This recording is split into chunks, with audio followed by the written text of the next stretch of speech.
Hey, if you want to call it, and then we can jump into public comment and then Hillary's report. Those are two things that don't have any action items associated with them. If that's what you'll like to do that.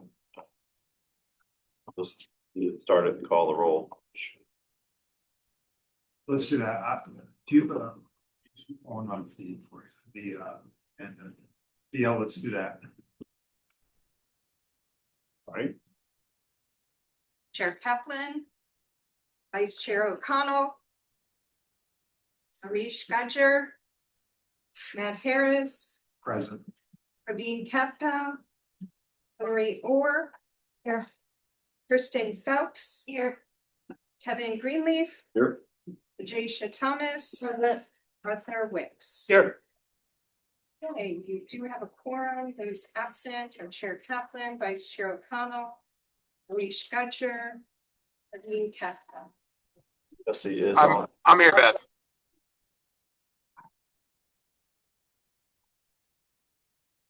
So, yeah, you're welcome to call public comment if you'd like to. I think Yeah, we've got one registered. I don't have the verbiage we usually use. It's right.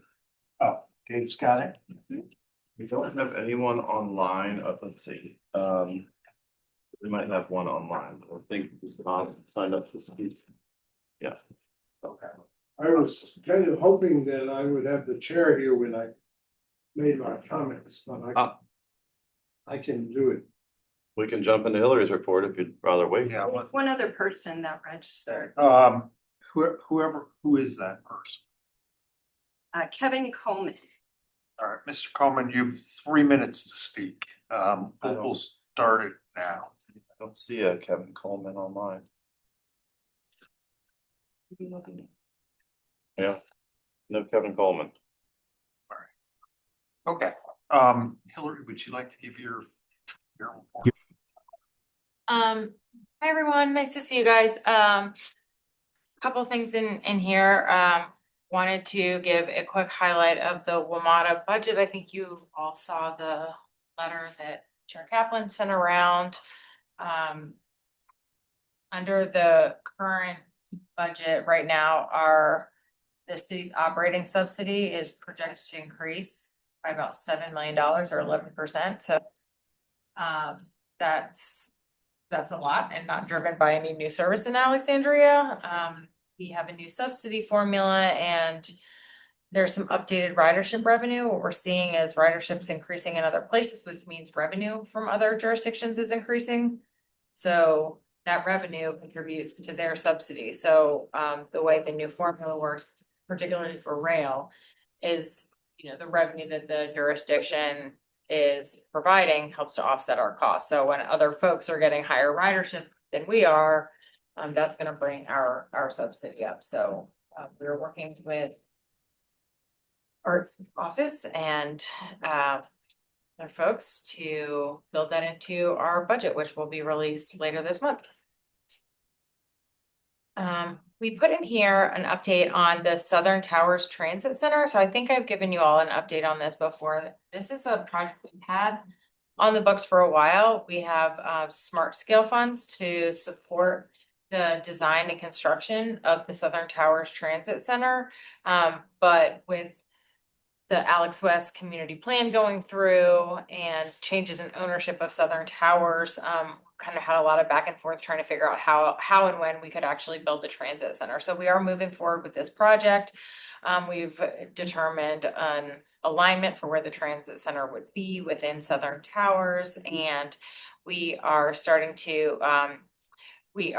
going to kick off our design services this spring. So I'm sure there'll be at least a year, if not more, of design and substantial changes kind of to the parking lot area and routing for the buses. But we envision a really nice transit hub at Southern Towers, and the Weston Transit Way will go here. It looks like the Envision Route 7 BRT will also stop here. And then there's several other transit lines. It's one of the highest ridership stops we have. So we're excited to make some improvements for that community using those stops. I have legislative updates on here. I think we're gonna talk about those a little bit later, so I don't need to get into that. Had a quick update on DMV moves. Josh is more probably up to date on the status of DMV moves than I am. And this also ties into a lot of some of the legislative updates and the transit funding bills that we're looking at. But we are starting the implementation of our regional transit integration action plan. And so we'll have a kickoff meeting for that later this month and kind of reconvene some of the working groups or several working groups for DMV moves, and hopefully start the development of kind of an annual progress report that we can use moving forward. And lastly, the MBTC Transportation Technology Committee is a committee that's been, it's the MBTA Transportation Technology Committee, has been around for several years, took a little bit of a hiatus there for a while, and now we're back. We're meeting quarterly. And the committee did not have staff representatives from jurisdictions previously, so we brought in more staff now that is kind of managing a lot of the transportation technology projects to sit on that committee along with elected officials.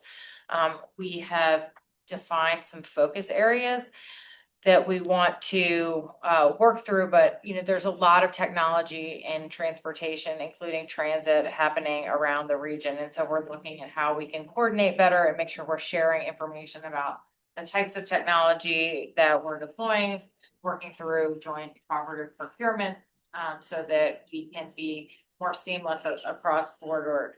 MBTC is also a part of this, and so we're doing a lot of transit technology collaboration through that group as well. So that's kind of feeding up into the larger transportation technology committee, but we're also looking at active transportation, things like smart traffic signals, automated traffic enforcement, how we all start to prepare for autonomous vehicles, and dynamic curbside management parking. So I would say that Alexandria is one of probably the leading jurisdiction in our region for transportation technology, so we're taking a really active role on this committee. But it's really important to start bringing together folks and having these conversations and creating maps and shared resources for technology purchases for transportation space. Questions for Hillary? Or seeing none, before I hand it back to Dave. Jesse, are you still on? He is, I know. So Jesse and I screened a bunch of applicants to remember, we're looking for a transportation specialist seat to fill on this board. We directly spoke to 5 applicants at the end of last month, all of whom were fantastic. Some of the ones we don't recommend, we really hope stay involved, either through the advisory group or other transportation related fields within the city. But the last person we had was Jamel Shobi. He was fantastic. He was just so qualified.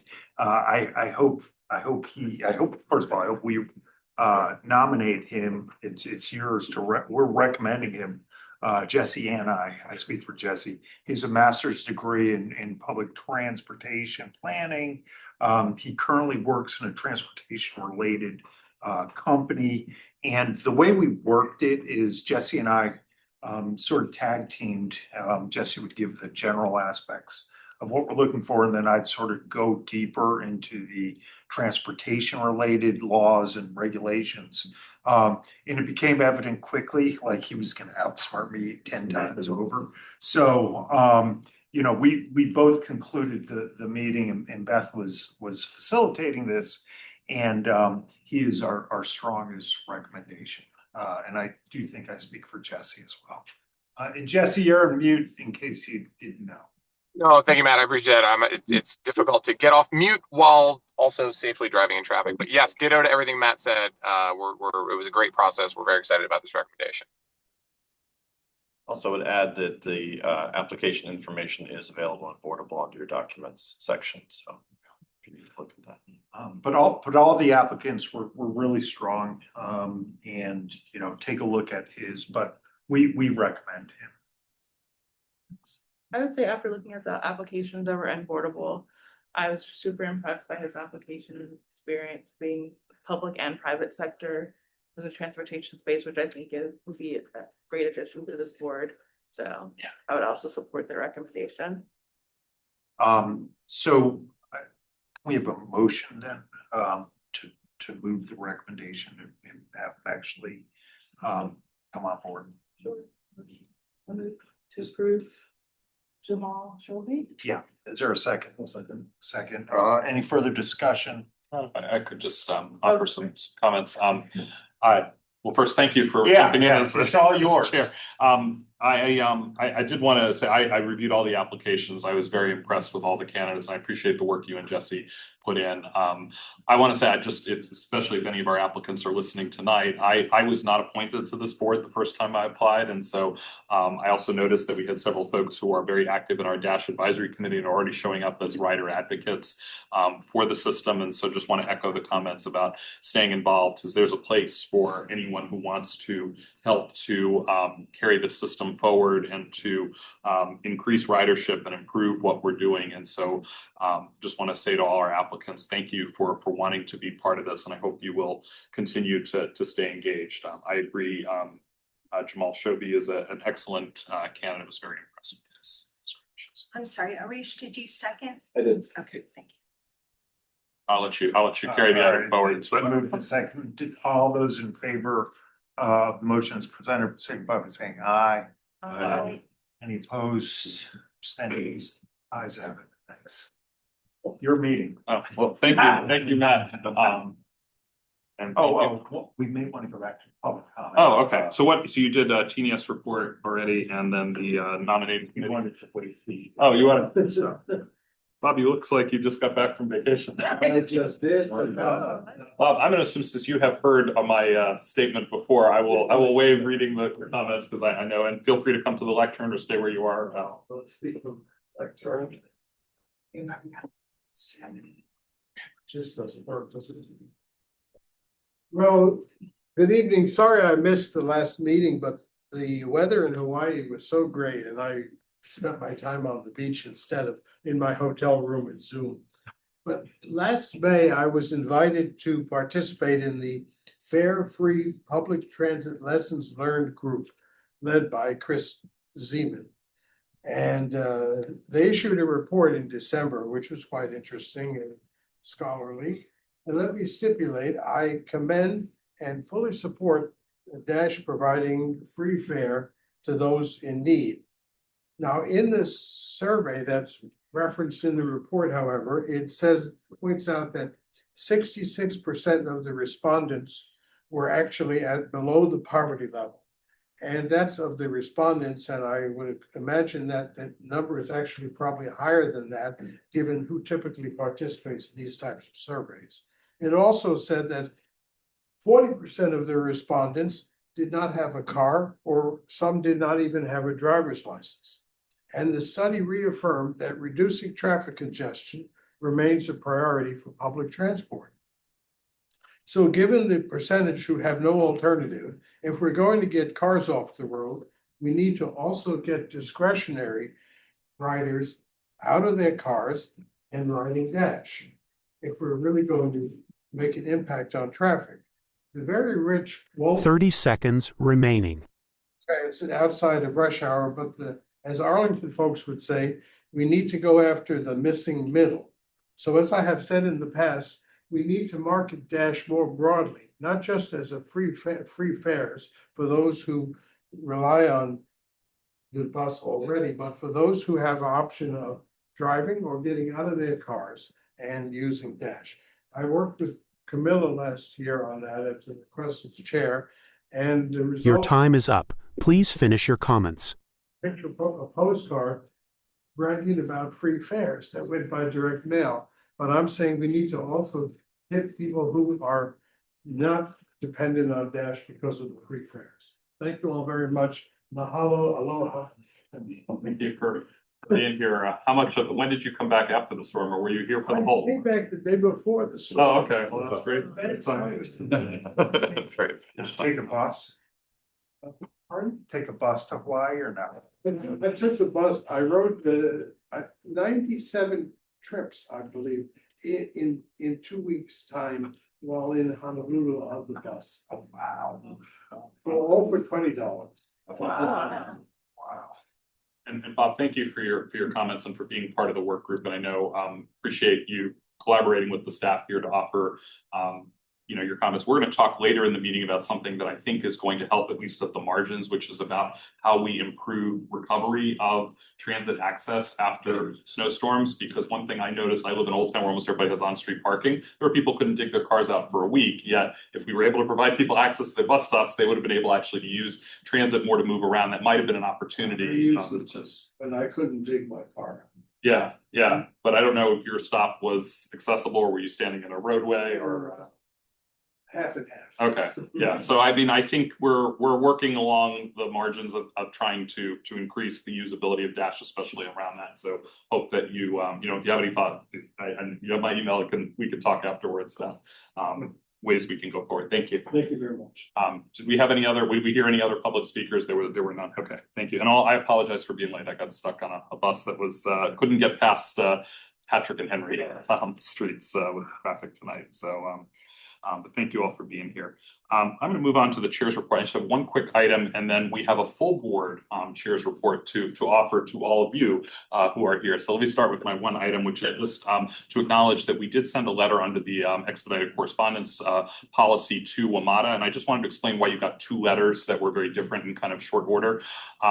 We did not have an opportunity at our January meeting because WMATA hadn't yet opened their public comment period to discuss the WMATA budget. So we had asked staff, because we are the group in our bylaws that has to advise the city on especially Metro bus changes. And so we didn't want to miss the opportunity to provide public comment, even though there weren't a lot of service changes that were going to impact Alexandria, certainly none that would have adversely impacted. There were some modest improvements. So staff kind of drafted a letter without any guidance from us. And so I had seen the draft and Jesse had seen a draft.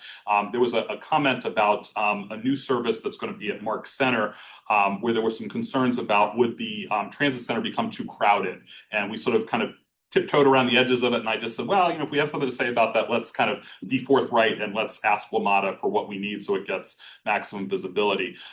When the letter got circulated to the board, Hillary had reviewed it. And I think understanding kind of the city's position and other jurisdictions, were talking more about subsidy growth and sustainability. And so Hillary had suggested that really if we're communicating with the board, that's really where we should focus our comments. And Josh reminded me that, the WMATA staff and the Dash staff have a very good working relationship and that they would be able to navigate these issues. So Hillary and Josh and team worked on a new version of the letter, which was the second version that you saw. And because there were no comments that came in requesting changes, then that was the letter that was sent to WMATA. To kind of minimize this situation and also to minimize the use of our expedited correspondence policy, we've put in our board work plan in January, even though the WMATA public comment period probably won't be open yet, through staff being read into the WMATA budget process and participating in the work groups, we should know fairly what position we're going to be in, and we can talk at the January meeting about the structure of a letter. If anything changes, then we can play around with that. But at least we're giving staff some direction, and we will have at least the guts of a letter, the structure of a letter when we go forward. So I just wanted to provide some context on that. So that was number one. For number two, we want to look at everybody in this room and many who are not in this room and show profound appreciation for what you've been through the last 2 weeks. You all were not in Hawaii. You all were dealing with a very real and very fast evolving situation, one of the most complex storm recoveries that we've ever had. And so I've asked the entire board to share what we saw, what we heard, what we've observed in the community, so you all can hear just all of the great work that you did, because this was one of the truly shining lights of our snow response. The storm was how Dash performed. So I'm going to go around the table and invite anyone who would like to speak to do so. So why don't we start with you, Matt? I mean, what I saw mostly was what I read in the paper, and it looked like, up against tremendous odds, the system was working, albeit on a lessened or reduced schedule, like an hour, I think, at a time, Edways. So congratulations. But as always, we're one of the shining lights, or Dash is one of the shining lights in the city. So. And I would echo what I saw. Dash operators always trying to navigate the passable roads. And just as the bus stops are being cleared, I appreciate the updates from Josh to the board about what was happening. So thank you, Josh, for the communication and keeping us abreast of things. I saw coverage of us getting stuck too, the neighbors coming out and helping try to the bus driver navigate in Old Town especially. I was like, oh my gosh, this is like a community effort. So my kudos to all the folks that are here, communications team, operations, operators, maintenance, everyone, all the work they did to fight through the snowcrete and keep the system moving, and be there for our community members who couldn't leave their cars out and who had to take a bus. And then when you started clearing the bus stops, working with the city and with WMATA to clear those and make it more accessible for folks. The great work. So I'm Kevin Greenleaf. We need to introduce you too. We'll do that next. So I'm Director of Finance for the City of Alexandria, and this is my first meeting. In my job, I'm privy to the Alex 311 summaries that go to council. And I can tell you, we got inundated this month on Alex 311s, almost universally negative. Despite the hard work our city staff was doing, complaints about you haven't plowed us out, it's miserable out here. The one lone exception of praiseworthy comments was about Dash. People wrote in there and talked about how good Dash was and how quick they were up and running, and they were very laudatory. So in a sea storm of negativity, that was a highlight. So.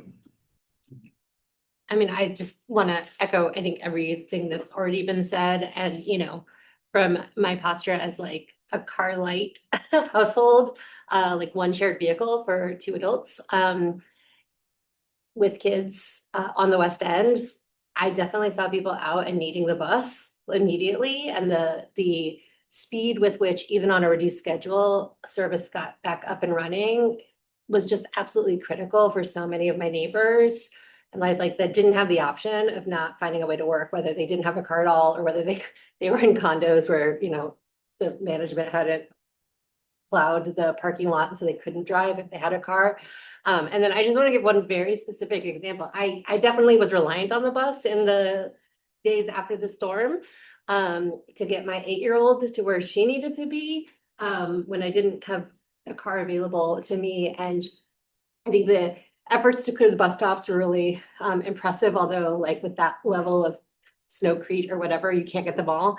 And so she and I actually had to sort of climb a mountain, one of those mountain ones on the side of Duke Street, a little scary. And the care with which the 30 bus driver pulled up and like made sure that she wasn't gonna like, cause she actually slipped on the way down, but you know, the driver had really like stopped and like was sort of gesturing to us and was really careful about how they pulled up in that situation. Just, you know, like as a mom, I was super appreciative, like patient, waiting for us, not in a rush, making sure that we safely got on that bus under less than ideal circumstances. So I just really want to thank, I should have mentioned, I should have snagged the bus, the bus number so I can remember the operator. But I assume that is not an isolated example. So thank you.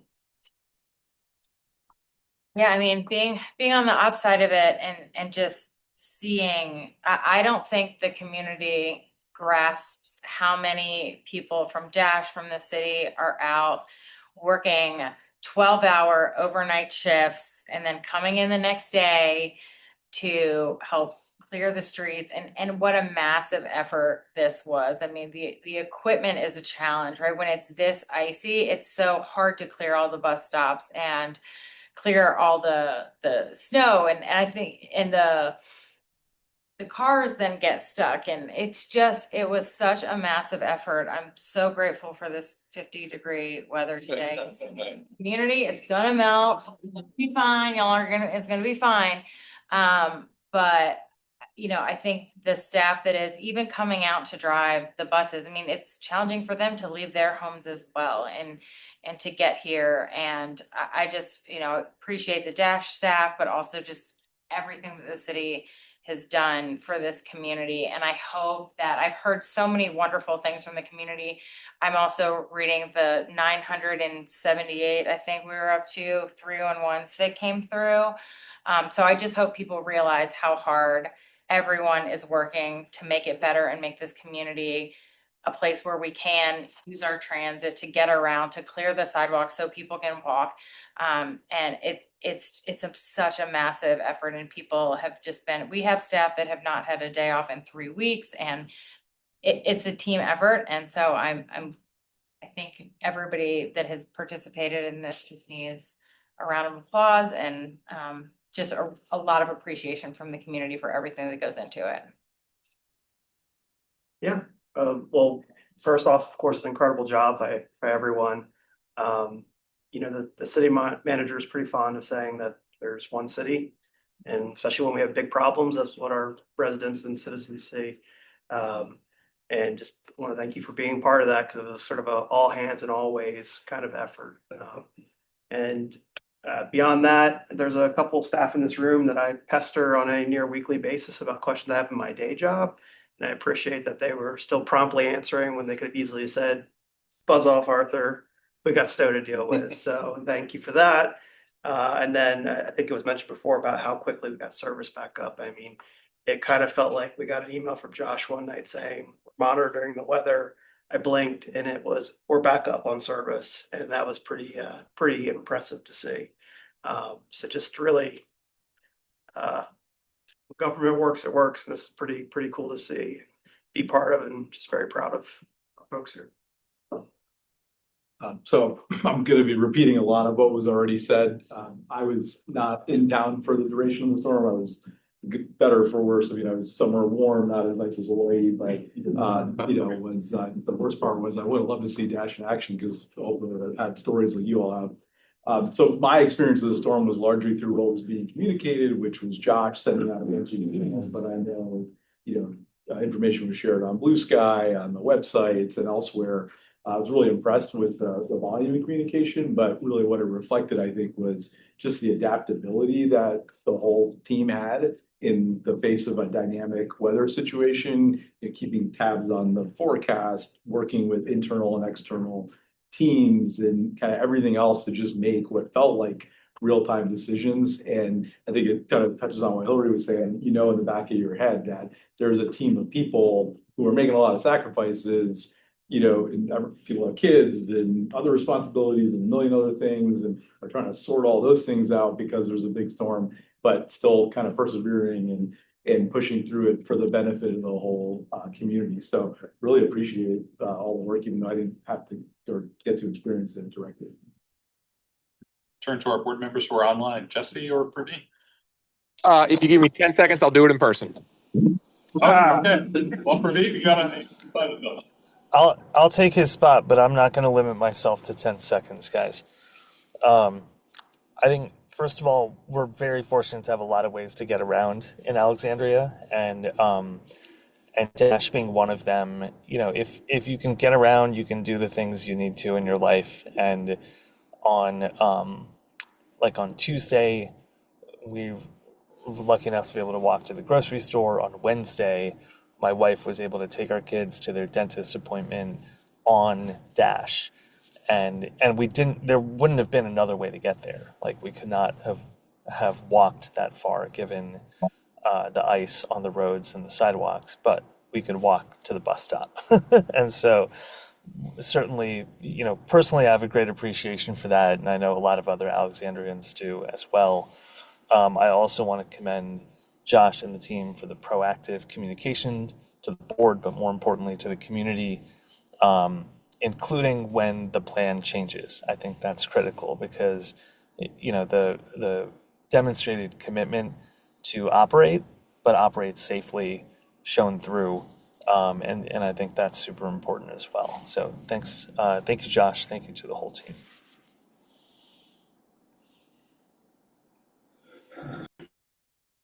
Traffic in downtown DC is like nothing I've ever seen before today. So having listened to everyone's comments, a lot of my reflections would echo what people have already shared. I was incredibly impressed by the professionalism, the dedication, the hard work, and and our treatment of riders specifically. And so I have two anecdotes that I wanted to share. One was I was riding Dash bus on Mount Vernon Avenue, and the operator was so incredibly thoughtful about finding where to stop so that there wasn't a giant pile of snow. Like, literally asking me, like, do you want to stop here? Do you want to stop here? And I just, like, the attention and care being paid was really notable. And then I also saw sort of the performance of our operators in action, which was, and in contrast to other bus systems in the area, a Metro bus had stopped in front of, if you're familiar with the Delray neighborhood, right in front of Los Tios restaurants. We've put up some safety bollards kind of down the median line to discourage speeding through that section. And they're between the snow and the parked cars and the bollards. The Metro bus driver had decided that he could not get through that gap successfully, and had stopped his bus and had gotten off his bus and was like taking a picture of it because he was clearly preparing to abandon the bus, like tell the supervisor, bus can't go. And clearly all he needed to do was like go back, cross into the opposing traffic lane and navigate this spot. So I come out, I'm like stopping cars, trying to help this Metro driver. While we're doing this, the Dash bus comes up behind this guy and smoothly just pulls into the operating lane, gives me a little wave as it goes past, it goes back. And we eventually rescued this Metro bus driver. But it was such a contrast of this one operator that was like, we can't handle this. And Dash was just like, oh, we're on it, we got this. So that was a lighter hearted moment. But that is to say, I'm tremendously impressed by all the operation of the agency during what the city manager last night described as essentially like a natural disaster. Well, you heard it from my colleagues from all different parts of the community and different roles within the city. And Dash is a lifeline, and we really showed up for our riders. And I am so proud, and that's why I wore my Dash fleece today, because I am so proud to be a very small part of this. So thank you to all that you did. We are going to stand and give you a round of applause.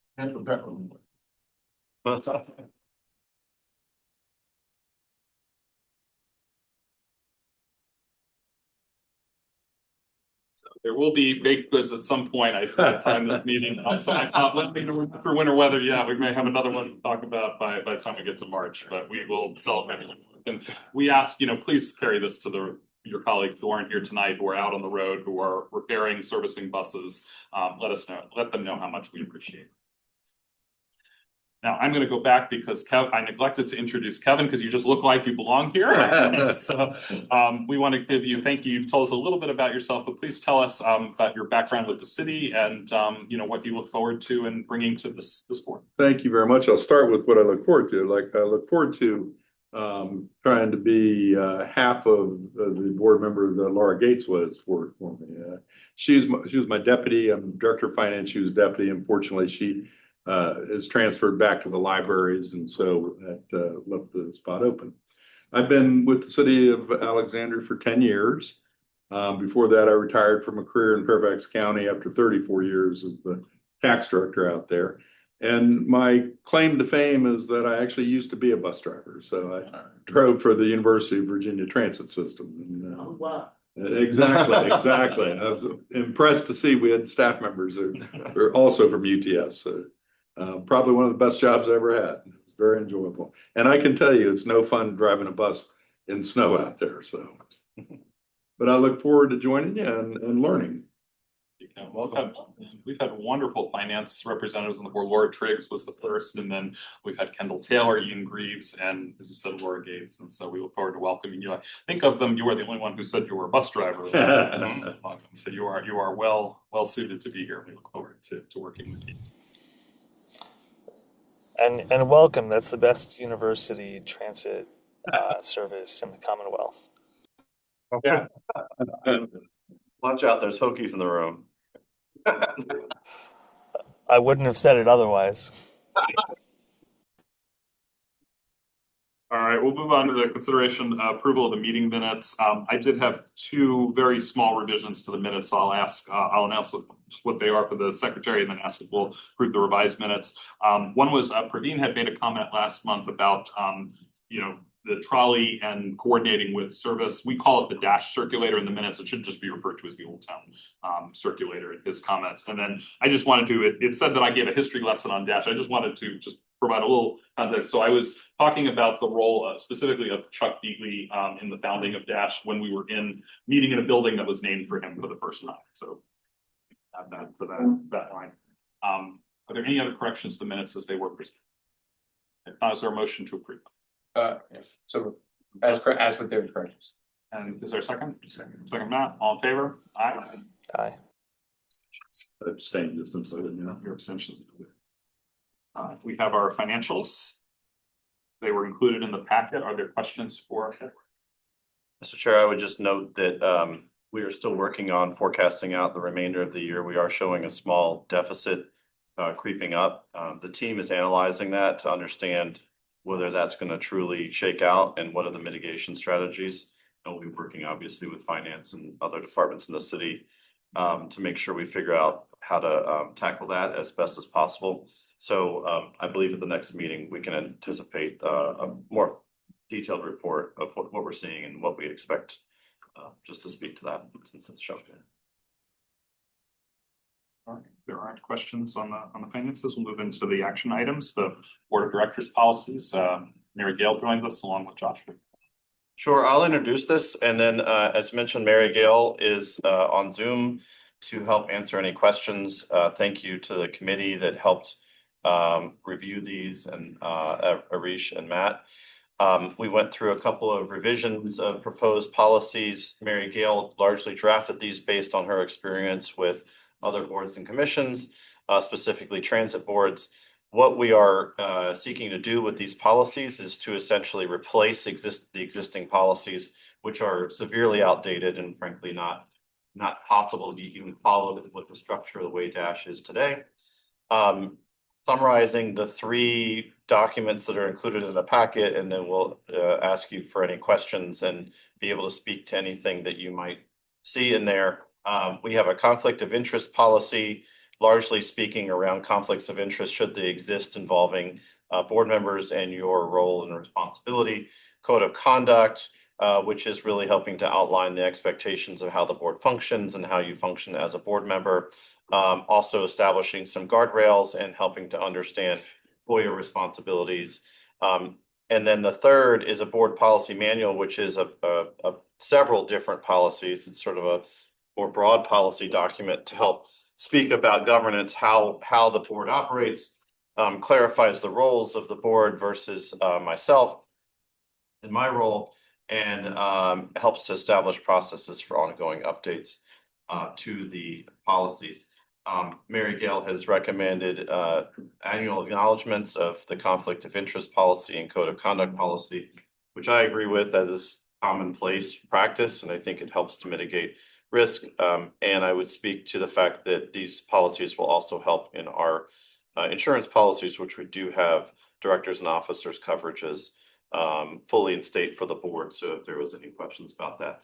But that's my summary. I'll ask if the committee members and or Mary Gail have anything specific you'd like to add, but as mentioned, the 3 policy documents were included in your packet, and the ask this evening is for you to consider moving to approve them so that we can finalize them, distribute them, get your signatures, put those on file, and we will update Boardable with the board policy documents along with your electronic participation and your communications policy that you've already approved. I don't know if there's a need to add much, but I don't know if you have anything, but I Yeah. would say, I think everything you outlined is right. I think we spent a fair amount of time actually going back and forth, discussing issues like conflicts of interest, took a lens to just clarifying obligations, duties, simplifying language, consolidating. There was like a lot of FOIA language in multiple documents, and we just tried to streamline it. Mary Gail, thank you, was very helpful in terms of answering questions and referring to what are best practices and what's required under the statute or other places. So that's pretty much. I don't know if you had more to add, but Not much more, other than just make sure you're familiar with it and you've read it before you sign it. I think it establishes what we didn't really have before, which was is our relationship as board members with management. And then also how we're sort of pigeonholed between management and city council and what our obligations are, because technically, we're all appointed and representative of city council. So just, be aware of the conflict section as well. But yeah, thanks, Mary Gail. I have a question. The conflict of interest policy also looks like it also applies to staff. So is it separate? Is there a separate one for staff? Because it mentions something about staff having conflicts. So is there a separate policy that staff is acknowledging at a certain level, or is it sort of merged with this? I can answer that if you want. This is really for the board. So this would be a conflict for the board members. And anyone, if they have a staff member who's on a committee that the board has appointed, and there's a conflict, then that would come into play. Otherwise, the staff would have its own separate issues for conflicts. This is really for the board. Okay, because it mentions, for example, in like Article 4, directors and staff have a duty to exempt themselves. So you're saying this would only apply if a staff member's on a committee of the board. This doesn't apply to their day-to-day work, right? If the staff member is a part of the presentation or part of the planning, and there's a conflict, then the staff member should certainly disclose that. Okay. Are they signing something similar to this, or is there already something in their handbook? Yeah, I mean, we have internal conflict of interest policies and continuously update those. We'll examine those to ensure that they align with what's outlined here. To Mary Gail's point, I think the intention here is that these policies are specific to the board and the staff interactions with the board. And so we can evaluate whether we'll confirm with her offline as to whether we need to have a separate recognition of that in form of a signature by staff to the board policy, which really isn't specific to them, as opposed to putting something in place internally that references board presentations in the situation where they're presenting something where there's a potential conflict. For example, a product or a service that they might have a vested interest in the same way that a board member might. If that helps to resolve that, we can certainly accommodate that on the staff side. Just want to make sure that everyone is covered. We mentioned people who aren't actually going to sign the document. And then is there training? I think, and I don't have it in front of the board policy manual, I think referenced annual training or the acknowledgement referenced annual training. Can you talk, we've done, for example, FOIA and sunshine law training in the past, but Mary Gail, can you talk about it? Will there be training that you as counsel and your partner will be presenting to the board? I have not talked to Josh about it. I would certainly be more than glad to do that if there was a request for it. Okay, I just want, yeah, I mean, maybe that's something we should talk about if there's a need. Our prior council used to present, but it wasn't necessarily on a fixed schedule. It was sort of as we had room in a board meeting or we'd had some turnover, but I thought the document had referenced some training that we provided to board members on their duties, so. It might be referring to the onboarding training, like I did with Kevin when it started on the board. But we can. Those kind of something that said specifically annual training. So You're right, there's an annual line on annual FOIA training and that's right, that's what line it used to be. That's what line. So, Yeah. So we could add There's an just outline broadly. we could just take it. Sure. Well, I'm also wondering if it needs to be done, if the new board members absolutely need it, but I don't know if we all need to sit through that every year. I was also going to ask about the one, why we were acknowledging it every year, but understand if that is consistent with other systems. But maybe we can talk about whether that, how we would provide that. And I think the 1 year thought is that your appointments are actually annual. Yeah. So you're sort of resetting each year, and so there would be the question year over year. So that was, I think, why we made those annual. But to your point about training, I think if we put this in place, and thank you for highlighting that, what we can do is have a follow-up conversation with Mary Gail about what the cadence should be of that. To your point, Matt, maybe we could just put together something that you view online, or we can look at what specific meeting throughout the year is always the meeting where Mary Gail maybe briefs you. I would say that my interest is making sure that each year these are at least annually reviewed, which is what we do internally with our policies to make sure there shouldn't be any changes or tweaks or things that may need to be added. So we could build that together with that potentially training and just have a discussion carved out at one of the meetings throughout the year. Potentially one of the ones that happens after you're reappointed by council. We may want to consider changing the language in the sense that this policy has to be approved annually and there's FOIA language in there that highlights what the compliance obligations are. But as far as the training goes, rather than, especially if we don't have a plan to do annual training at this moment, it may be better to just say something like, directors will complete periodic training as determined by the chairman of the board or something like that. And then we'll just figure it out and it'll be at the discretion of the chairman. So I would propose that as an amendment to this document before we approve it, just so it's not a finite obligation. I like the flexibility of that. Any other questions? I think all three of these are great. I've had a chance to review them.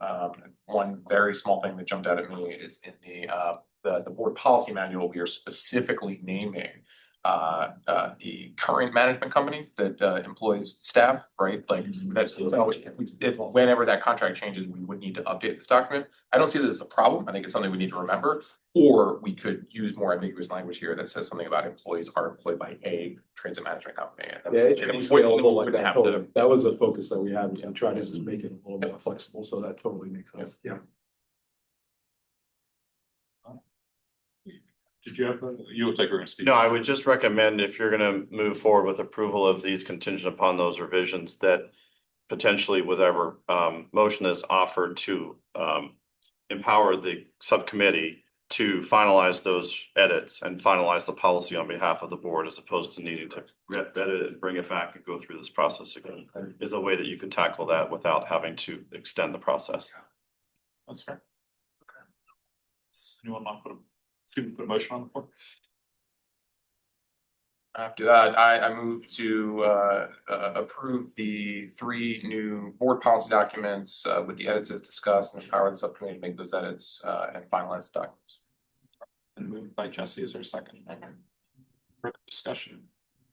I would just note, and this is not, but the documents, I would appreciate that there was an explanation of the role of the chair, which again, we've never had sort of a description of that, but it did say specifically that the chair could make motions. And I always thought, I don't know if it was a Robert's Rule of Order, or at least following city council, that the mayor as presiding officer never makes motions, but it actually specifically references that the chair can make motions here, which again, I mean, that's why I've never made a motion before since I became the chair, but that was interesting that we had called that out. So I didn't know if that had come from other system documents that you had. Yeah, let's start putting things on the floor. Jaysha, did you second it? I thought Hillary seconded. Hillary. All right, is there any further discussion? All in favor, say aye. Aye. Aye.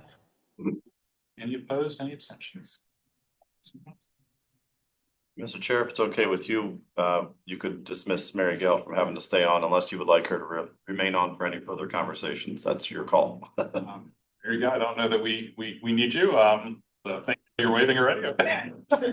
Thank you, everyone. I'll go ahead and make those changes, send those out to Josh. We can make sure, once we make sure that we're comfortable that we've got the changes exactly the way you want, we can, he can send it out to everybody. Thank you very much.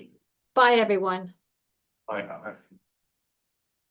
Legislative updates. Okay, I'll try to be brief on these. There are a number of bills that we've been tracking through the legislative process, and as Hillary referenced in her introduction in her TNS report, this is a collaborative effort with the city, and we've aligned with the city and been a part of the legislative committee in discussing these.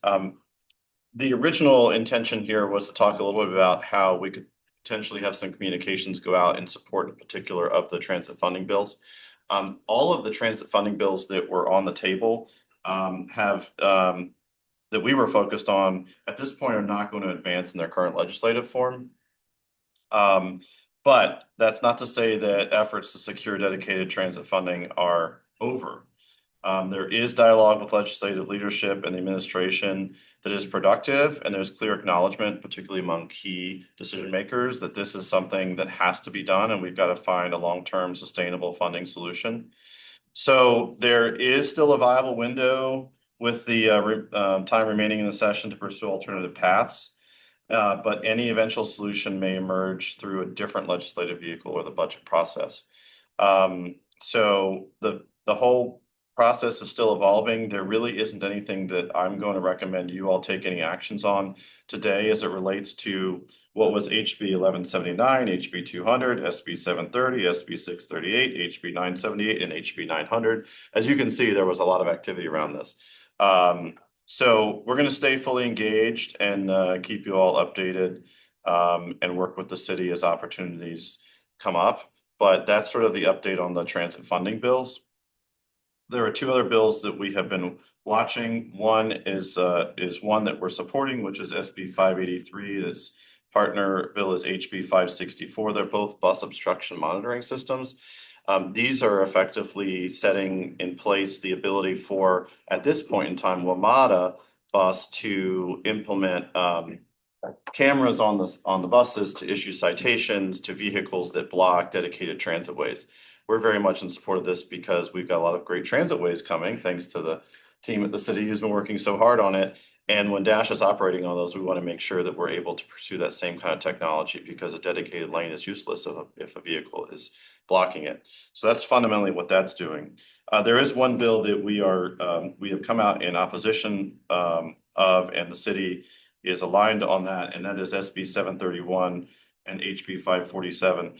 On the surface, these bills speak to private contracting and transportation services and providing employee protections.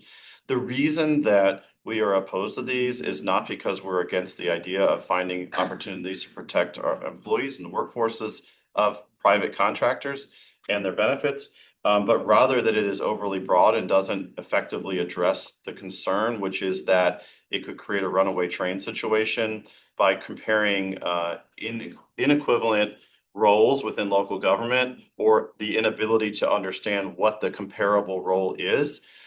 So for example, if a salary of a bus operator we were asked to compare that, there's no bus operator in Alexandria other than paratransit, which is not equivalent, or WMATA bus, which is also not equivalent in the sense of how we approach collective bargaining. We believe the collective bargaining process should establish this stuff. And we've been in conversation with the patron of one of the bills and been offering alternative language that accomplishes the goal, which is effectively to try to address what is viewed oftentimes as inequities around private contracting services, but doesn't end up creating a situation where Dash has an unintended consequence, which the current bill in its current form has potentially catastrophic, devastating consequences to us because of what it does elsewhere within the region. And also the fact that we're not really defined because we're not a contracted service, but our employees are not employees of the city. So that is a unique scenario where there's not a clear process that would move forward. The patron has indicated willingness to work with us. The city's legislative director and lobbyists have been working hard in Richmond to pursue options for this, and we'll keep you all updated as to the outcome of that. By the way, this did come up last year and was vetoed at the end of the session, but we would like to find some way to solve this going forward. So that's the legislative update. I think the last thing that I would say, and this is for you, Mr. Chair, to guide the conversation around. I did have a conversation with the chair about a number of these bills and the potential need to support them. The Dash Advisory Committee, which is independent and independent functioning, issued some supporting statements, but they are not appointed in the sense that the Dash board is. And so their process is very different. But when they put those letters out, there was a conversation of how could the board potentially also just speak to the benefits of dedicated transit funding bills and addressing both Dash and WMATA. And there was sort of an issue there that we couldn't move that forward very quickly because obviously we need to discuss it with the board and legislative things happen very quickly. So I'll turn it over to you, to Mr. Chair, to provide your thoughts and any direction you want to take on it. Just clarification on the bus obstruction monitoring systems. Do you know the current status of those bills? Are they still? I didn't look at it today, but it's still very much alive. I think they're headed in a crossover if they're not still in a committee. Okay, so they weren't, neither of them were defeated. No, those don't seem to have the same issues. I mean, the funding ones have a whole lot of different issues and they were tapping into a whole lot of different taxing authorities and potentials both in Northern Virginia uniquely and statewide. And so, yeah, they became very rocky and fell apart. So if we were to, just to understand kind of your recommendation, you were saying because these bills themselves aren't there anymore, are you asking that we, and so therefore the letter that we said, the draft letter of support. I don't think it's necessary. Needs to be sent. Are you asking, you're not asking us to do any specific advocacy on those bills, you're looking at the HB 547, SB 731, and the need possibly for the bus obstruction monitoring system? No, again, I think there is progress being made and there's an understanding of the issues. What I am asking is for you all to discuss potentially how do you solve for this going forward when legislative matters change rapidly and there isn't sufficient time for the board to really come together, especially if the city and city council are aligned with us in regards to a position on a bill. Is there the opportunity for you to set up a situation where I have a conversation with you, Mr. Chair, and we get some communication out there? Because you go 2-3 days and you could just miss the window. And historically, I don't think the board has really waited on things. And this is really the first time. Maybe that's because the legislature is more interested in these issues. Right. There aren't actions items. So the city operates in this way, and city staff and Josh, so there's a legislative subcommittee. I know that's 2 members of council. They meet weekly during the session. They are empowered to take positions on bills that the whole council doesn't then vote on those. Those 2 members decide. So I wonder if we just put something similar into effect. So you get 2 board members that you can get together and then can get authorization for a letter quickly. I think we'd have to, because otherwise we wouldn't even have time to notice a meeting. Right. So we could That's a good possible solution. Yeah. It certainly mirrors what council. And I think in that case, it's the mayor always, I believe, has always served on that committee, and then you have one council. Maybe if you member is interested. I know we've often had city council members often have been folks who have experience in the legislative, like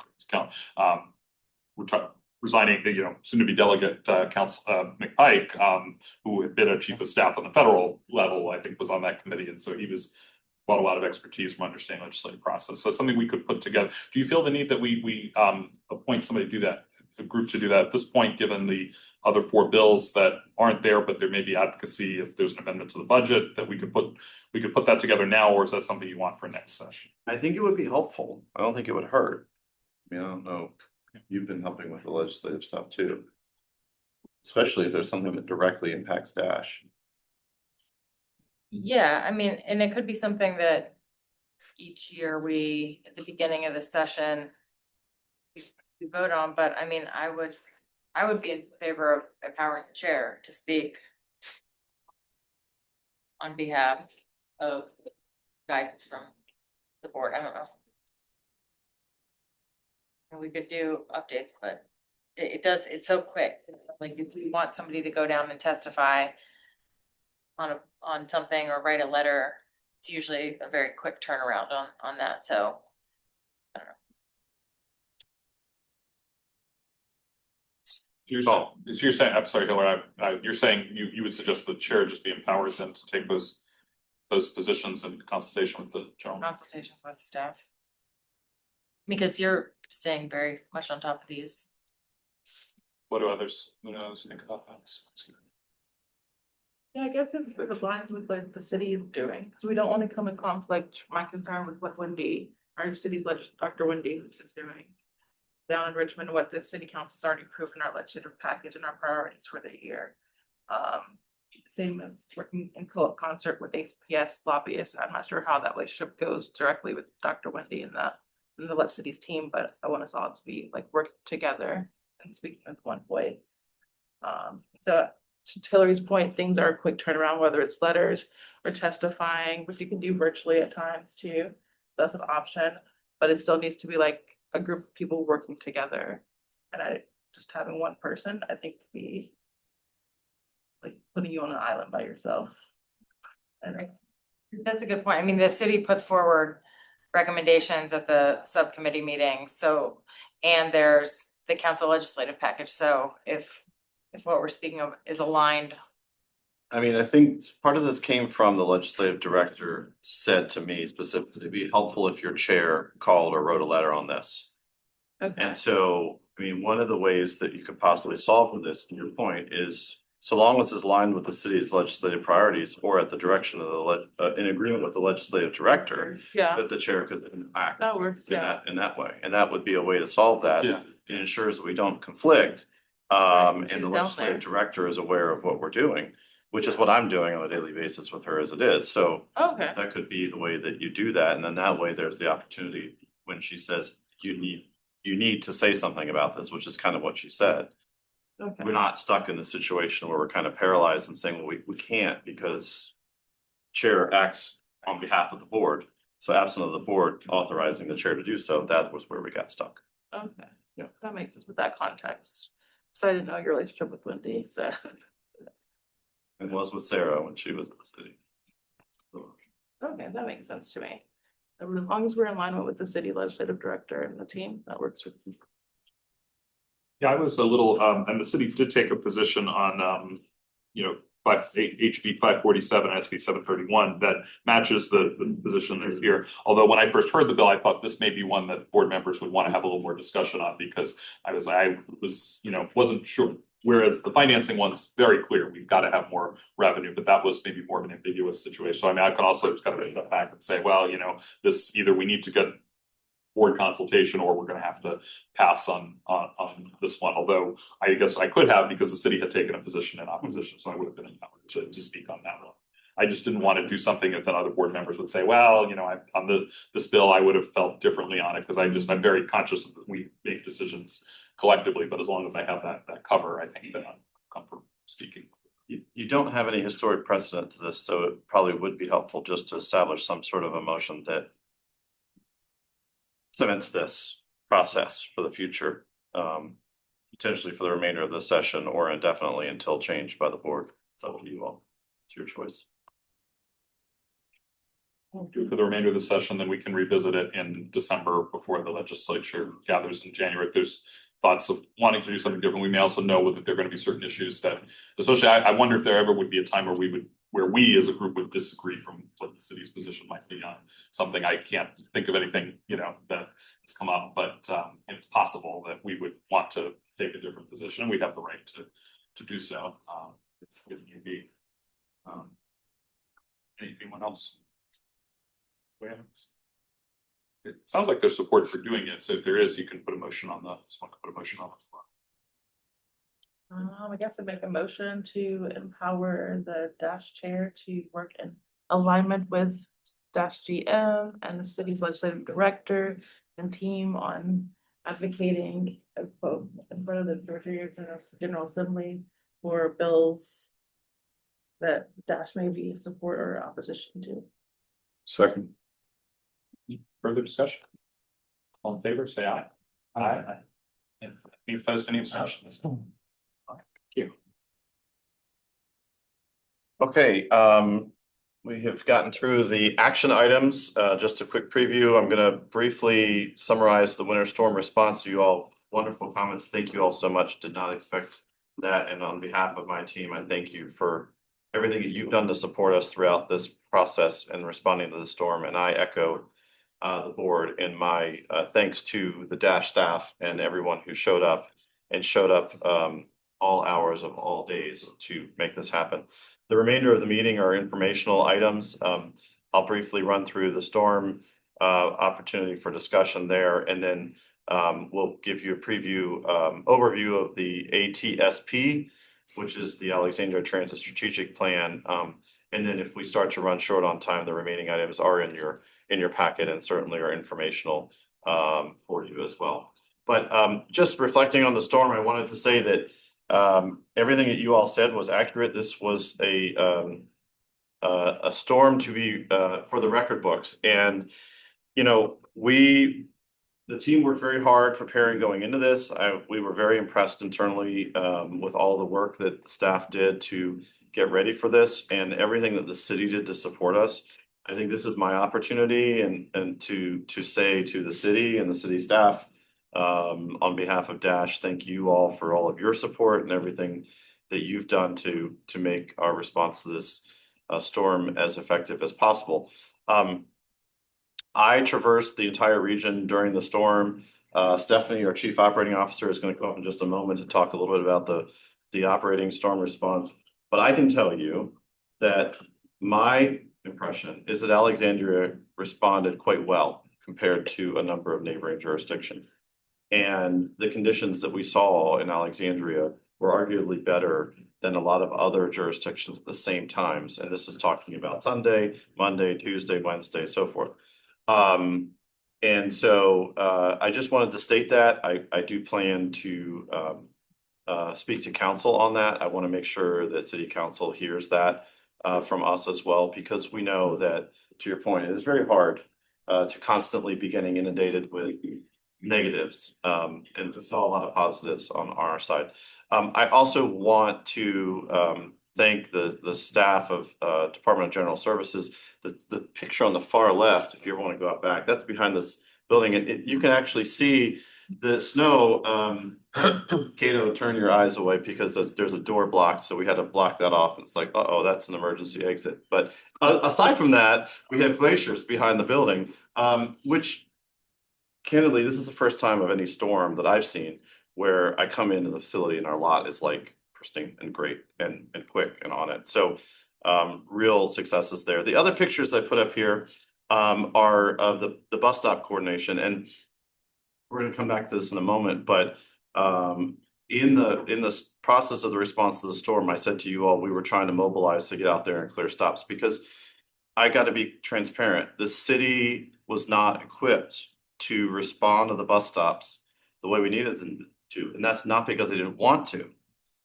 It's more about resources and just the volume of things that were coming at them. So we were very much trying to find ways to mobilize and address this.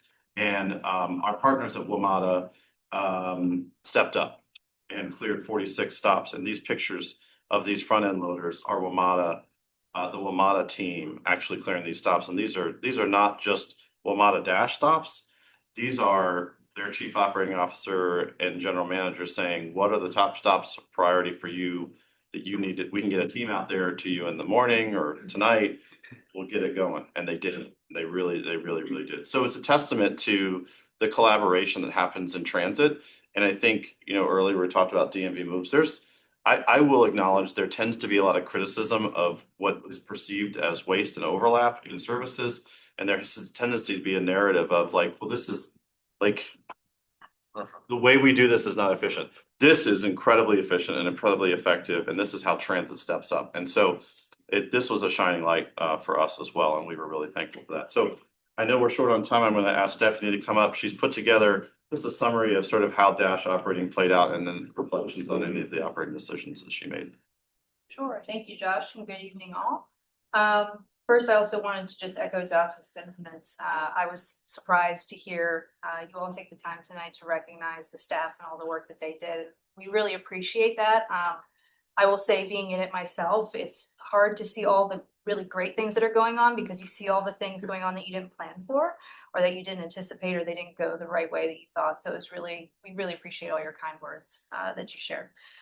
This is my 7th winter season with Dash, and I continue to be impressed by the staff that we have. This was probably the biggest storm we've had in easily a decade. Talking to staff who have been here since before and it was really just incredible to show out. I want to talk about my approach to this. So one of my primary responsibilities when it comes to events like this is to determine service levels for our operating and for the community. My approach was to prioritize safety, not just for our employees, but also for the community when determining these service levels and providing the highest level of service that we can commit to. It was really important that whatever we told the people we're going to operate, that we were able to do that. We did run Saturday night as normal. We know the snow started then, but as you can see here, we did operate on Sunday a new service type, which was a 60-minute frequency, as well as Tuesday, which was a new service type, which was a 30-minute frequency.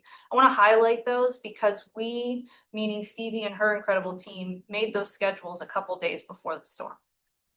When we realized this was probably going to happen, we said, what do we have that's less than a weekend service? And as you all know, we're providing so much service now, there's not much less to drop down to. And so in a matter of days, we were able to not just create new schedules for operations to work off of, but create timetables as well that we could share with the public. So I think it was a pretty incredible feat to do so quickly.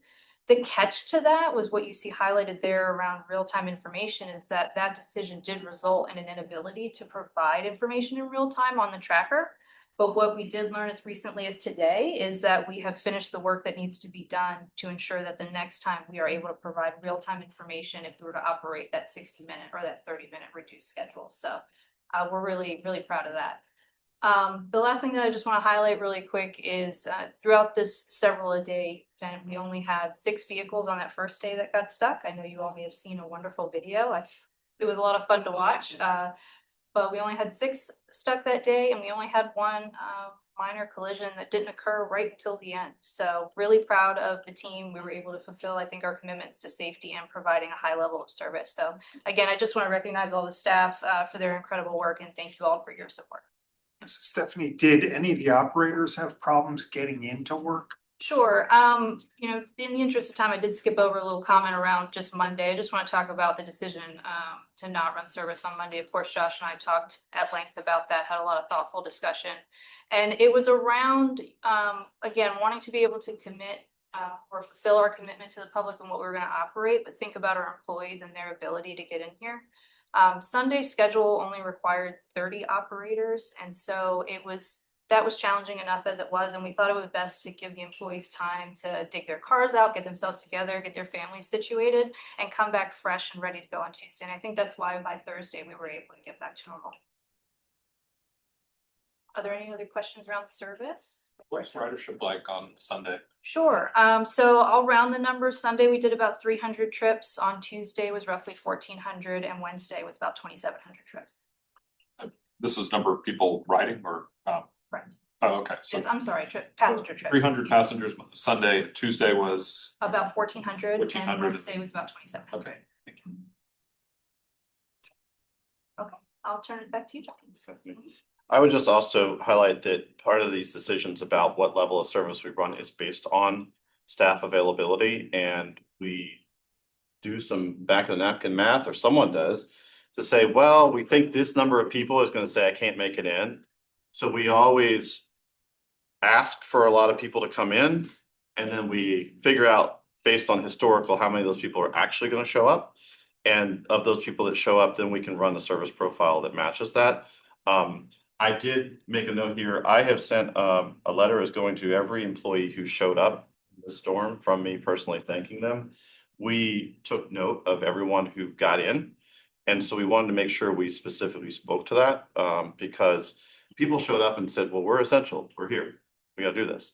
And so there were people who couldn't make it for various reasons, and we relax our penalties around attendance in storms like this for sure. So we address that, but we had people show up, and that's really, really important. That's helped us to get where we need to go. And the last thing I will say is I heard this story the other day, is that we had a new bus operator out on Sunday, right?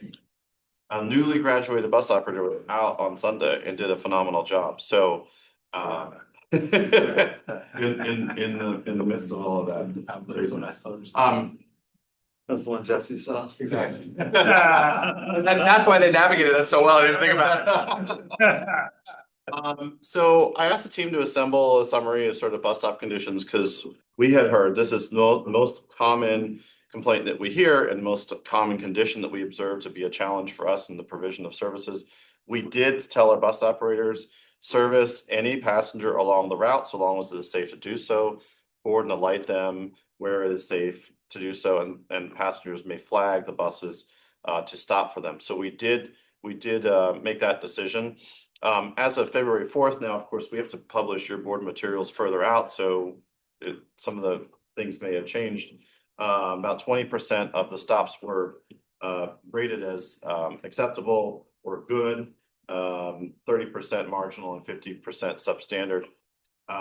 And they're, bus operator observations, and we're going to continue to do assessments as we learn from the storm and understand sort of where were the areas that were tricky to get cleared. I did want to highlight that there are multiple entities responsible for clearing of bus stops as it stands today. The city, TNES, handles shelters and very commonly utilizes a third-party contractor to accommodate that. The team worked very closely together, and TNES was very responsive to us. Again, I want to say that they're as responsive as they possibly can when they've got all their resources elsewhere. It is a challenge to get to us. So it's not a criticism of their responsiveness, but the realities of the capacity that they have. RPCA has responsibility for clearing stops at their grounds in King Street Metro Station, about 7% of our total stops, and the remaining stops are quote unquote responsibility of the local business owner or residents, and that typically is the area where we see little to no action occur. We might struggle with, maybe a contractor didn't clear something quite the right way. We'll have a call. We know who to reach out. We can do something about those. But the majority of our stops, we don't have any of those resources to do, and we're not equipped to do that. Dash is not set up. I mentioned earlier that WMATA stepped up to help us in a time of need, and that was really, really helpful. And we do acknowledge that about half of the stops do remain in substandard condition. Our takeaways are, the realities here are that we rely on third parties in many situations. We're not budgeted or equipped to respond to bus stops. That is a local decision that the board and the city make together or can make together. We do acknowledge that ADA accessibility is a big issue post storms, and we want to prioritize figuring out in the future how we can more effectively address that, as well as the customer experience. And we're continuing to work with parties to try to restore bus stops to accessible conditions as much as is possible to do so. And so I want to hand it over to you, Mr. Chair. You wanted to have a conversation with the board about this, and sort of what, if anything, you would like to see from the action perspective of staff following the storm and moving forward. Sure. And, we talked a lot tonight about the Dash staff efforts, and certainly the city staff too. And as you're highlighting, there's a lot of coordination and just a lot of trying to manage resources in an event that we just really didn't have a precedent. I think you have to go back to like 1994 to find a storm of kind of this magnitude with the sleet and the ice on top of it. So we know that there were a lot of challenges, and that we also as residents expect a lot of our city, and that probably influenced the 311s that were coming in, because we know our we want our city to provide things perfectly, and this just wasn't possible to do that, but there was a very good effort and a lot of good response. But kind of what I thought we could be helpful on was in looking at kind of this bus stop issue of this very kind of fractured approach to buses. And, it had occurred to me when I was watching the city manager give a report at that council meeting ended up being virtual right after the storm. The manager was very proud of the fact. So we prioritized clearing buses, clearing streets that were where Dash buses operated to restore transit. And that's right. And they did. And from what we understood, because you were back by Thursday and operating full service, but there's the other piece of that is where does the passenger go to wait? Are they standing in the road? Kirsten talked about, with her child trying to navigate where to get on a bus, and others talked about the bus drivers finding places to stop, but in some places there was nothing that was cleared. And so you are standing in roads, or you are kind of waiting on the sidewalk and figuring out how do you climb over this thing with like a sheet of ice. And so when WMATA was able to come out and help, we still have a lot of transit stops if you go around the city that are still blocked. Even in kind of high capacity corridors, and things like King Street in Old Town has examples of stops that still don't have clearance. We're just at this point waiting for snow to melt, which it's starting to do. But kind of what can we do better? Is there a way that Dash can leverage some resources, also with a knowledge of kind of how you kind of clear the bus to create that boarding area? I have seen in other storms where the city has come out and dug out bus shelters, but they've dug out a path to the shelter, leaving the curb blocked. And, and just your transit right, you just say, well, this is somebody who's looking at the shelter as like a building that you need to be able to get to. But the purpose is that you really are there just to wait for a few minutes and you need to be able to safely get on the bus. Whereas we can assess those stops and either, with direction to contractors, can make sure that those are cleared in a way that's safe and accessible so that transit can be more useful to people earlier on. Giving the example of, it sounds like it echoed what a lot of you saw in your neighborhoods of just people who could not get their cars dug out. And so transit was a viable solution, but providing that access is very helpful. And so Josh and I talking about, maybe there's a way to kind of approach the city and kind of crack this nut of engaging them in conversation about what would it look like if Dash took over more of the bus stop maintenance, certainly in a recovery mode from winter storms, so that the city can take the limited resources that they have and direct those elsewhere. It comes at a cost because there's equipment, there's contractors, there's staff that has to be involved in doing that. But maybe we could come up with a proposal that, given what the city was spending on lots of third-party contractors and extra support to assist in this, that maybe this is in fact a savings while also providing our residents more of the ability to kind of get back to normal. And so wanted to engage with you about basically getting getting authorization staff to begin a conversation with the city about kind of what we could provide, what percentage of stops we could clear, what that would take to do that, for the city then to react to and decide is that something that they can accommodate within their budget and something that they want to invest, resources in these very severe snow responses, just so it's not so uneven as we see in the statistics and the pictures that staff's providing.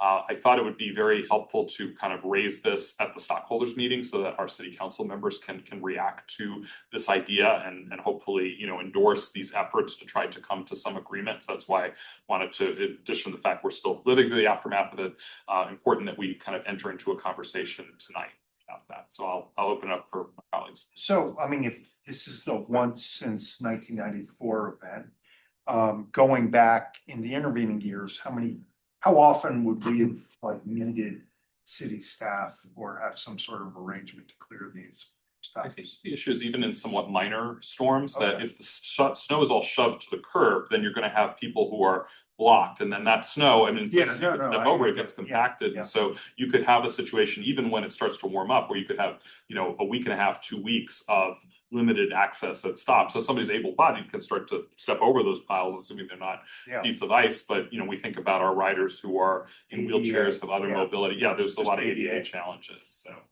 But I could certainly in my time think of, 7 or 8 storms in my 20 So would you years here. suggest like it's a standing route like every winter, or, how would you envision it? My understanding, the snow recovery plans, the city rates storms at different levels of severity, and then they have sort of certain ways that they respond to the storms based on severity. So we would probably want to dovetail along with that. I assume this got the most severe category for for. I mean, so would there be dash staff assigned to do this, or, how would that work?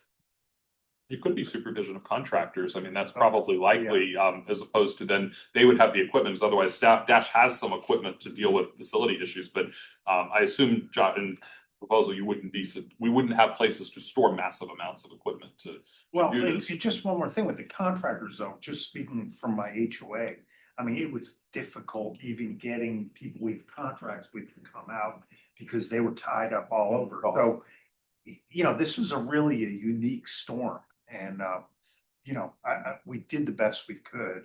I don't know how we would do it better, but of course it's. I don't know if we've explored, but perhaps even with WMATA, we didn't pay, they did this gratis. Yeah, I don't think we can expect them to do that every storm, but it really showed, as Josh said, the cooperation among the region, but perhaps even there's, opportunities to pool with others who are struggling with this. I mean, this is a silly idea, but I used to do snow buddies, where you volunteer to help, people who can't do it. Maybe, you have an auxiliary ridership group to be responsible for a bus stop. I mean, I will say, like, my husband went out and like cleared out the path to our bus stop that was closest to us. Cause it like just out of necessity and knowing that it was gonna take a while. I think the other thing, this is really for the city, but I know like they suspend like sidewalk clearance enforcement, and hearing that so many of the bus stops are business owners that are ultimately responsible for that. I do wonder whether we could talk to the city about, even if you're suspending it for like residential things, given the severity, like maybe not suspending it for business owners, or if there's like, your sidewalk has a bus stop on it, like not allowing that, just to kind of get around that, where it's not actually the city's responsibilities, like getting people, I speak to there is a very large business, right, that has absolutely not cleared the sidewalk and that has made it like impossible to get to the bus stop closest to me that we use frequently. So that's just another area, I think. Jesse and then Hillary. Josh, can you go back to the slide that showed the breakdown of stop clearances? Yeah, that one right there, yeah. So I think there's a lot of opportunity for kind of next steps in this slide, which is we know that we are gonna have some measure of combination of like data and anecdotes from 311, right? Like can we of these 65% of stops that are the responsibility of others to clear, can we identify, say, the 20 or so that we've been getting the most feedback on, the most calls about, that our operators themselves know are the biggest problems? What I'm trying to say is, do we have an opportunity here to identify of the ones that are kind of like falling through the cracks that we're hoping somebody just clears? Can we identify the, several dozen that are the most important to our riders, to our routes and whatnot? And start with what is our plan for those stops, and maybe it involves sort of a portion of Dash employees that get, we invest in some snow removal equipment, and when we hit a certain rate of storm, we activate the 25 employees who are going to go out for 4 hours and clear those 25 stops or whatever it might look like. But projecting like, what does that cost in terms of staff time? What does that cost in terms of so we actually are looking at like real numbers to do a real portion of this. I think this slide also says, there's some other elements here that I think are like low hanging fruit around maybe like additional training with, city staff, how we do want these stops cleared. I think I'd be really curious to know, of these 29% of stops that are either TNES or RPCA, how many of them were cleared, to our satisfaction, they weren't able to get to them. So I think the best deliverable here would just be kind of collecting a lot of these observations, actual data where we have it, so that we're then looking at kind of like a real landscape where there could be some very cool opportunity next time where we find ourselves with a storm of this consequence. So, couple thoughts, I'll try and remember them all. So I think to the point about data, that's really important. And we're all having after action meetings, and I'm taking a bunch of notes here from the transit side. I think one of the things that we've already talked about is working with Dash to make sure we're prioritizing stops. We have the tier 1, tier 2, tier 3. We're looking at ridership, but I really like the idea of the operator feedback on the stops that they feel are the most important to be cleared.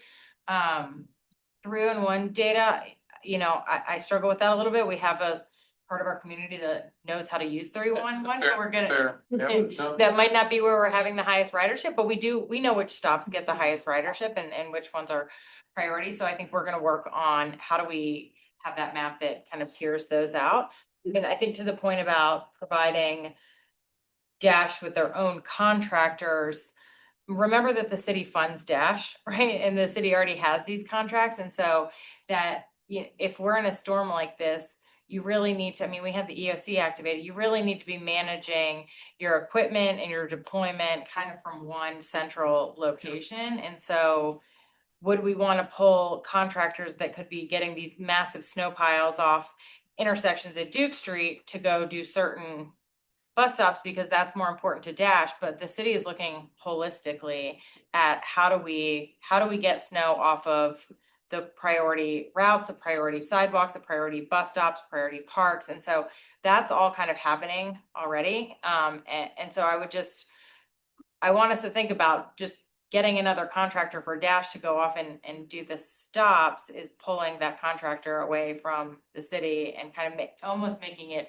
more complicated to get things done. You want, like when you have the different equipment, you might need certain equipment over here and over here, and it needs to be deployed from one place. That's just my perspective on that.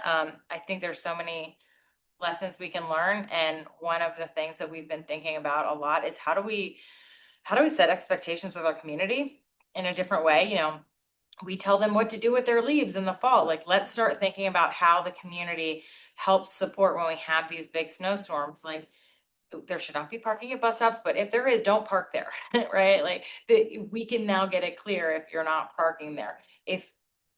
I think a lot of people might not know that they are in charge of the bus stop that is adjacent to the property. And so making sure people know that is their responsibility. And we are enforcing businesses, but I mean, we could do more enforcement around this. I like the idea of having the snow buddies for transit stops, right? Like that's a great thing to do. This was just I mean, the ice was so heavy, even our guys with shovels could not move it. So it's a little different, but I think we learned a lot of lessons. And even the way we're going to take in 311 tickets and have better drop down categories and get people to post photos so we understand what do we need to do to fix the situation. And I think there's a lot of the lessons learned from our sidewalks, our streets are all applicable to our transit stops as well. So taking all these notes, taking all this feedback, we'll circle up with your team too to continue the conversation. But I do want to think about it as kind of one city, and for events like this where you having multiple folks running different types of operations is really challenging. I would add to that cleanup of the snow is extraordinarily expensive. And that would really be a significant budget item for Dash. And, you know, I think you're probably better off letting the city absorb and handle that. You know, that reminds me of one question, and this goes back to the, oh, sorry. No, go ahead. Oh, just heard you say, Jay. So, just really quick, I know we kind of breezed through the financial portion of this and we talked about, or you alluded to the deficit, Josh. I was wondering if that number factors in costs related to the storm or if that precedes it. I think it's from January, probably, right? No, that's all. Most of that is maintenance related, not John doing anything wrong, but a lot of it is major costs from those electric buses that we had to dump a whole lot of money to get them back on the road and those other things. So you don't anticipate like a bump or a significant bump? No, I mean, the reality is when we scale down service, we still have to pay our bus operators, but we're not paying them if they didn't actually operate the bus, we're not paying them for work they actually did. We're just paying them for scheduled work. So, you know, we will probably have some overtime from the people who responded and were having to work in the response to the storm. But no, I don't think we're looking at Edward. I don't know. I mean, the other thing is to speak to this, like we are working to submit our additional expenses as part of the emergency declaration. I don't remember, you know, any special funding and whatnot. But yeah, no, I don't. Okay. Yeah. Sorry, I got us off track. So I guess things that were already said about like one city, the contractors, every jurisdiction was clamoring for contractors. Like, it was hard to get people to clear from my understanding. The point about people don't know that they are responsible for these bus stops, like that number, 65% of our stops, that's wild to me. They're driving around the city, businesses, residents, houses of worship had cleared their sidewalks. Not to mention the bus stops, they probably didn't know. I think there's some education that needs to be done, so I'd be in support of that. Because, yeah, it's just one pot of money. And I think we can't just duplicate services and we have limited resources. Where would we store this extra equipment that Dash would have to purchase potentially? I know we're getting an expansion facility across the way, but we don't have the space for that. So I would stay within the city and work in alignment with them. A very small kind of separate thought, like I thought that the communication, going back to communication with the public was really great, except the one thing I would say is I only learned here when you mentioned it, that like operators were, instructed, like you can pick up somebody flagging anywhere. Like I didn't know that I didn't need to have my kid. I think, and a lot of people didn't know that. So that may be just something to think about, like public comms of like, if it is gonna be a situation where it's as dire as this storm, that it's normally normally you have to go to the stop. If it's not safe, you can flag down from 50 feet down the sidewalk or something. That would be helpful information for the community to have. I actually heard that articulated during the storm. I don't know where I heard it. I but just it missed it. Well, it was in it was in our updates. Oh, maybe that's what- I maybe- think there was some mention on your blue sky, but it may have come a little bit later. I know it was in the initial response, but we were told that very early. Go ahead. Yeah, there's two things I want to add to the conversation. First, the first one needs an input from Josh, though. The bus stop maintenance, zooming out from the storm recovery conditions, is that a general responsibility of TNES? Yes. So I think the bigger conversation is like, is there any impact to Dash from that more broadly, including the winter storm, in terms of reliability, service, customer experience? Obviously this impacted people. It's also a rare event. Of course, we need to be more prepared for rare events to occur. But I think just as a board, as an organization, I think the more I think like the bigger issue to address is like, outside of these storm recovery conditions, what's the impact? Like if Dash had more operational control over that function, what would the difference be for service, customer experience, etc.? You don't have to answer that right now, Josh, but that's the way we should be thinking about it. I think the second thing is, again, this is a rare event. If there was more funding available, as a board, we should be thinking about, should that funding be used to expand service the rest of the year, or should it be used to be better positioned to respond to a situation like this? Obviously there's not unlimited funding for things. And I think it's kind of like core to our mission to, we have a bunch of unfunded routes. So if there was more money, like where should it go to sort of be most consistent with what we're trying to do as an organization, is the type of question we should be asking. To put in perspective, the city wasn't funded for the cleanup cost service. I mean, we wouldn't have been able to budget that amount of money in advance as a contingency. We'll end up dipping into fund balance to be able to cover this. And you just can't budget to a once in a 10-year storm. You have to be able to rely on reserves for that. just to respond to a few things that I heard, the snow buddy, I mean, that seems to have worked very well for helping older adults and people with disabilities to have their sidewalks dug out. I think one of the challenges with bus stops is that you also have to clear the curb where all the snow has been pushed, and there's also the timing of when the last pass of a plow will be, because I have in other storms dug out my nearby bus stop, but then the city has come by and there's been further snow pushed. So I think we have to kind of take that into account, which is going to be different than somebody clearing their residential sidewalk in terms of the timing of it. And I think, you know, when we were talking about this proposal also, that given that Dash and the city do coordinate really well, that Dash could then arrange its operations at stops to coincide with when that's done, so that we're not then having a stop that gets blocked again. And I know that the clearing of roads took much longer because of the challenges of what fell and the amounts of sleet on top of things to get roads cleared before they could kind of get to other things. But I think, you know, as the slide demonstrates and feedback that, you know, Dash receives and things, you know, we observe in going around the city using the transit, I mean, there are opportunities to do better to serve our riders, and that's kind of where the intentionality of the conversation comes, because the city has so many different areas that they have to direct resources to in order to get schools reopen. And actually clearing bus stops is, because of the volume of middle and high school students who use our transit to go to school, is very critical to getting our students back in the classroom.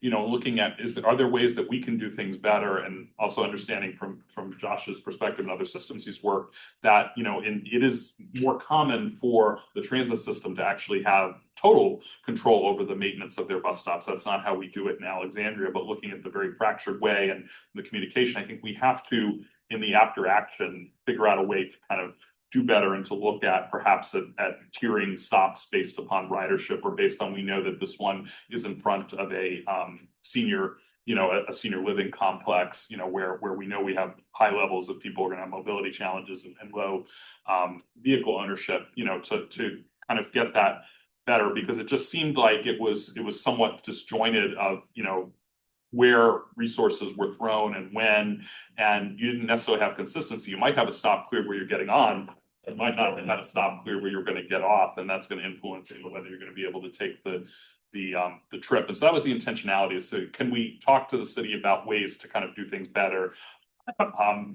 Not necessarily to say, well, we want to kind of carve this off because we want to kind of do our own thing. We want to actually to allow the city to be able to focus on other areas and let the transit experts deal with the transit stops. That was kind of the intentionality behind approaching the city about this proposal. But, you know, I do think it's important the whole community should chip in clearing bus stops, and maybe that's something we can do overall communication of, and especially in more moderate storms, that may be a possibility that we can get more of those stops dug out by people who are just happy to go out and help and improve mobility. It's not something that, as I said, that we've talked about, or that even, you know, those of us sitting on this board are aware of. But you know, I would like to, you know, I think that there could be some benefit to still talking to the city. I don't know, is Dash participating in the after action snow meetings, or have we've provided feedback? But I think it is important to highlight this, because, you know, as we have a system that is now more than double the ridership per year than when I moved here. So clearing access to stops, you know,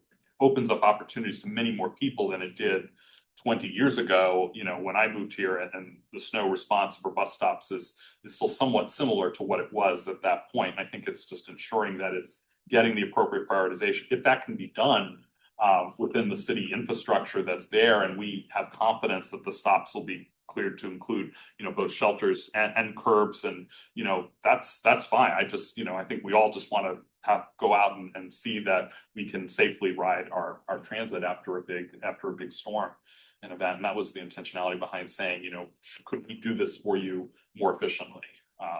But, you know, I'm hear what others are saying and the concerns, but I do think that, you know, we'd be doing our riders a disservice if we didn't highlight that, you know, there's a need to kind of decide how we focus resources, because we have a lot of stops, you know, in the slide, and this is February 4th, you know, where they were still not available to people to use. And if we took that approach to other portions of our infrastructure, I don't think the community would not stand for that. And so that's kind of where this comes from. I would like to just ask kind of what folks think about a path forward, with engaging with the city and with council.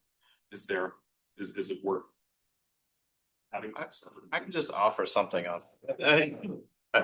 If you don't mind, I'd expect a couple of thoughts. I think this storm is clearly a very different situation, very different circumstance. I think what's going on in my mind is how do we learn from this storm and look at other storms and other elements of how we provide service and how we share the responsibilities of those services.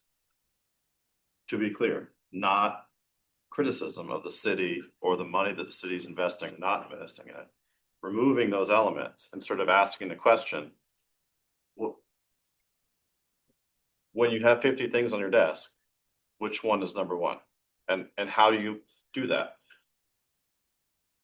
The number one for us is always the transit. It's always the bus stops. It's always the buses. It's always what the passenger experiences. The city takes an incredibly vested interest in that and does a lot and puts a lot of resources to doing that. The city also has to do the same thing for fire, it has to do it for EMS, it has to do it for roads, it has to do it for recreation. It has, it has a portfolio of a ton of things. And so the place I approach this from is, and I think based on, we can just listen to this conversation today and sort of think about it from a staff perspective of how hosting a conversation about. I've been here 9 years, by the way, as of 2 weeks ago. I think it was something like that. And we've never talked about, like, it's always sort of been the city does bus stops, which I'm like, that's awesome, thanks. And I walk away and say, great, I've never been in a transit system where that's the case. It's always the transit provider who is responsibility for the bus stops. So it's a unique configuration. But anyway, I accepted that and went forward. I think what I was really hoping that we can accomplish at some point is figuring out where we have successes. For example, the facility, I showed you a picture of the facility. Ever since I've gotten here, we share responsibility of the facility. The city does some things and Dash does other things. Why is that different? Don't know.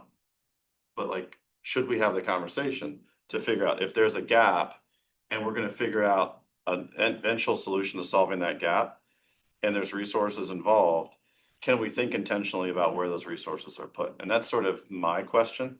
At the end of the day, we could say it's clear where they go and it works, and it, just continue to emphasize the importance of allocating resources from the city to address this. The flip side of it, though, is to go on record as saying, as leader of the organization, I'm willing to step back and take a look at it in a collaborative way to try to figure out if there are more effective things that we can do. Because the city has grown, Dash has grown, transit has grown, right? There's a lot of those things. At the end of the day, looking at my money, people, not about like, give us more money and just go away. It's more about like, there is money being used. Are there ways to use it even more effectively? And kind of in the spirit of our conversation about schools, may that conversation rest in peace. But like, what if Dash got more involved in some level of maintenance or snow removal, could we be a resource that then also helps schools? So that's kind of the spirit of kind of my approach to it and how I've been thinking about it. I will say though, that in the time I've been here, there's never been an ask for us to look at this. And it's not to say that I can't without that directive. But I do think it's helpful to have this conversation to understand how the board wants us to prioritize those conversations. Because at the end of the day, if I go to the city manager or I go to TNES or whoever and say, well, blah, blah, blah, blah. And then people go, well, why are you asking? Right? It's sort of like, and which is a fair response, because then the question becomes, well, how do we tackle it? We look at data, we need to look at things, and I think we need to look holistically. And maybe at the end of the day, we say everything is 100% as best it can be, and we've just got some pieces that we just got to figure out how to fix. Or maybe we look at it and say, oh, darn, like there's a whole bunch of problems out there that we don't even know exist because we've just kind of resigned ourselves that this is how we do it. So I'm willing and interested in putting the effort into it. I don't know how it helps the conversation. and, you know, building upon what we already do with the city. And I do think it is very much one city. And in that spirit, as one city, Dash should be taking on things that Dash has responsibility for to support the city as a part of being one city in whatever ways we can. And whatever ways make sense and whatever ways cost the right amount of money and, you know, and so on and so forth. So that's sort of my, just how I've been thinking about it. But I think there's a lot of great ideas that you all put forward that we can work with already.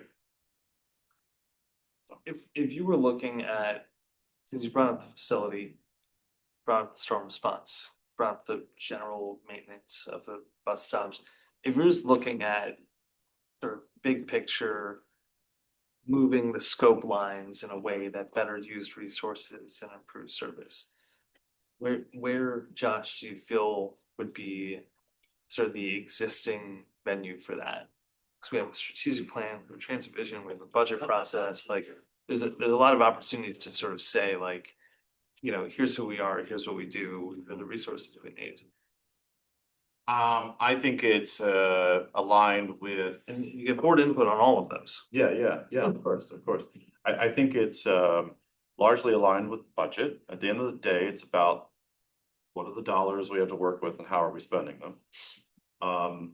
But I think it is potentially a part of what I think is potentially a work plan that's maybe in some way pointing to the strategic plan in the context of customer experience.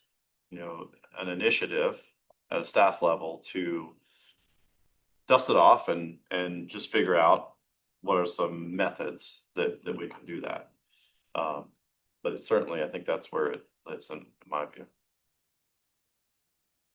Yeah, just so as an immediate kind of follow up, you know, council last night had asked the city manager to do a quick update at the next meeting, but then bring forward, you know, a more solid after action plan, lessons learned to them. And I know in TNES, we are going to be working on our plan. I think we're all doing, you know, individual like group kind of calls to get ideas and hear from people that were working on it. So I think we should just add in transit into that too and make sure that we're all talking together as one group to bring your folks in. You know, I think folks are talking to operators and then kind of bringing up what they're hearing to leadership as well. And then figuring out how do we kind of bring that together to kind of show at least TNES and Dash together as one voice of what we've learned and how to work together in the future. And I would echo that, and I apologize for harping on it, but to me, it's a huge benefit to Dash that the city's picking this up and doing it. What I'm hearing is in the after action plan, you might want to voice your opinion that there ought to be a higher priority on some of the bus stops and get the city to look at it from that way rather than trying to take that operation onto yourself. I really think that's a huge lift. I appreciate hearing that and that there's opportunities for Dash to, you know, our concerns to be kind of funneled up through to the city manager and the council regarding kind of future storms. And I know, you know, there's obviously a lot of lessons to be learned. If we have more frequent events like this, then, you know, we've got more practice, unfortunately, in dealing with these. But I think it would be helpful at our stockholders meeting to at least to raise this to, you know, we talked about, for example, bus stop accessibility and got that on council's radar. And, you know, there have been a lot of city resources to tackle that. So I think at least showing kind of this slide and showing kind of the bus stop conditions would help us to make the case of why we're asking in the snow response plan for a solution, you know, which could be Dash, could be the city, that deals with some of this as improvements because we care about our investments in Dash and getting people able to use stops is as you know is up there along with restoring the streets that the routes need to be able to operate safely on, you know, and just to be able to highlight that to them so that they're aware that it's something that we're going to be asking for, especially as the city in future budgets may be looking at resources or strategies to deal with it. So that may be the way to tackle this going forward. You know, and certainly do appreciate at some point if there is a conversation to look at how we coordinate on bus stops overall. You know, may make sense. Said it certainly relieves Dash of a lot of responsibility to have the city handle that. But then, you know, we deal with stops that are in all sorts of environments, that are all sorts of who owns and who manages the property. And, you know, it does create some issues of, you know, in terms of overall coordination. And so, you know, just are there opportunities to do better? That's we're asking the question. Appreciate Josh, your comments were very, very eloquent on this.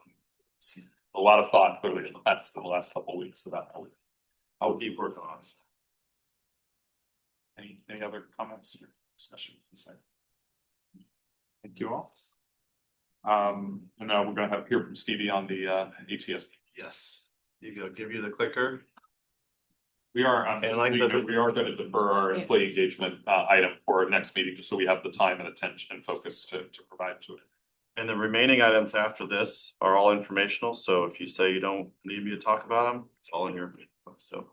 She can be the final, the end of your meeting, if you'd like. I will do my best to make this condensed, but I don't think I can get it in 4 minutes. I know this is something you guys are pretty familiar with. It may be new to a few of you, so perhaps my new perspective on something give you a new perspective of your own. So I want to start with a timeline. I think you'll learn very early on. I am a big fan of a good timeline, so you'll see a lot of these in the future. Kind of breaking down all of the milestones along the way for this draft, and you have the full draft. This is just our very condensed version. So there's a lot of planning aspects that go into this, but we intentionally moved it up a month from what you had last year, because some of the feedback that I had gotten from the teams is that the engagement, the outreach portion of this kind of concluded after the draft was published. We wanted to make sure that there was adequate time for that to be processed, incorporated, and included into the final draft. So that's kind of where we stretched this out a little bit, and keeping that in line with making sure if anything from left field comes out of the final budget, we can adjust for that in the draft as well. So when I started digging into this, I realized everything was always looking forward. And I think especially at this point in the plan, it was important to pause and look at where we are as a system. So I'll give Camilla's team a great kudos here that they helped put this together, really looking at, since the implementation of the new Dash network, where ridership has come, how many routes we're looking at. We compiled our major transfer points where we're seeing how we prioritize some of these stops when we were removing snow. Some of these were our priority spots. And then just looking at some of the amenities that were there, along with all of these statistics. And I see some of you guys have your cards here, the different economic, environmental, and equity impacts that we've been tallying all along as well. And so I wanted to make sure, you know, this was at the forefront. Everyone had a chance to see it. It's pretty important. So like I said, I'm a big fan of the timeline. Kind of wanted to back us up to the point where this was adopted in 2019. You'll hear this come up time and time again. The study was pre-COVID data. It went into place during those years, outlining where we are, where we're headed. And just kind of explaining the whole vision as a process, that every year we do produce these planning documents that look 5 to 10 years ahead. Originally, you'd seen them as a TDP. It has now evolved to this ATSP. So we'll have alphabet soup discussions time and time again. It all talks about what we plan to implement and when. So this very first phase was intended to be the short term, where everything was built, focusing on creating a simplified network that was more legible and an increased frequency along four corridors, tongue twister, and expanding night and weekend service, which brought us to where we are now, our second phase.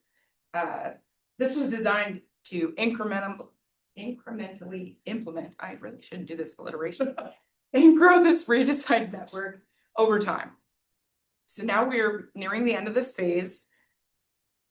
So this is kind of what I really spent a lot of time digging into, and I know you have this big chart with all of the wish list items that are ranked in priority and what's important.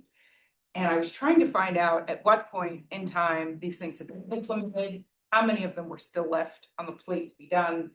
So it's kind of what I put in this little pie chart here, and I realize it's kind of tiny to look at, but overall there were 28 individual different things that could be put into place, whether it was frequency, span of service, route extensions, a whole slew of different service improvements. And over time, a few have been implemented. We have 10 on the left here, and they're broken down by year. But the only downside is, I know we've talked a bit about the Route 32 that's at risk of its most recent service improvement being rescinded, which would put us at 19 still on the plate to get done.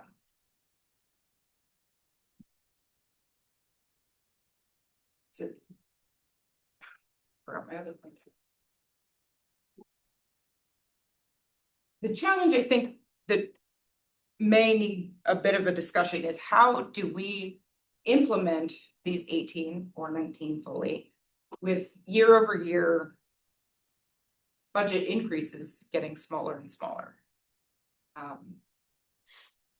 In the actual draft, there are a lot of suggestions for how I feel we can make improvements to the service without adding to it. Things like reliability improvements, running time, quality of work for the operators, things that can improve the circumstance without implementing some of these things that we're looking at. And in order to get there, we will get to this third phase. So we're kind of in this limbo area here.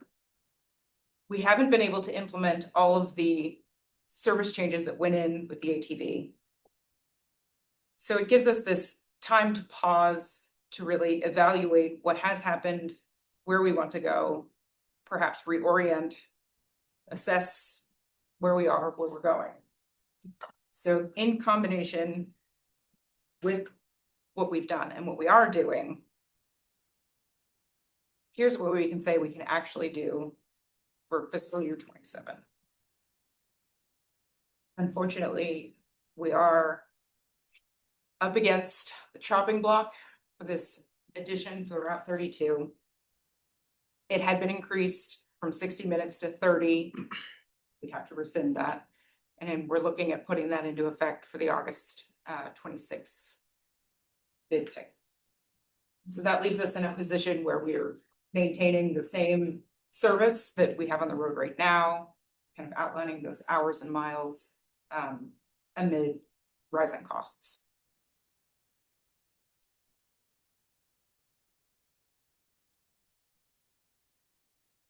So at this point, I think the value of talking about this plan is not in restating these unfunded service expansions that we all want to do, but can't, or repeating more budget information that I know you've seen.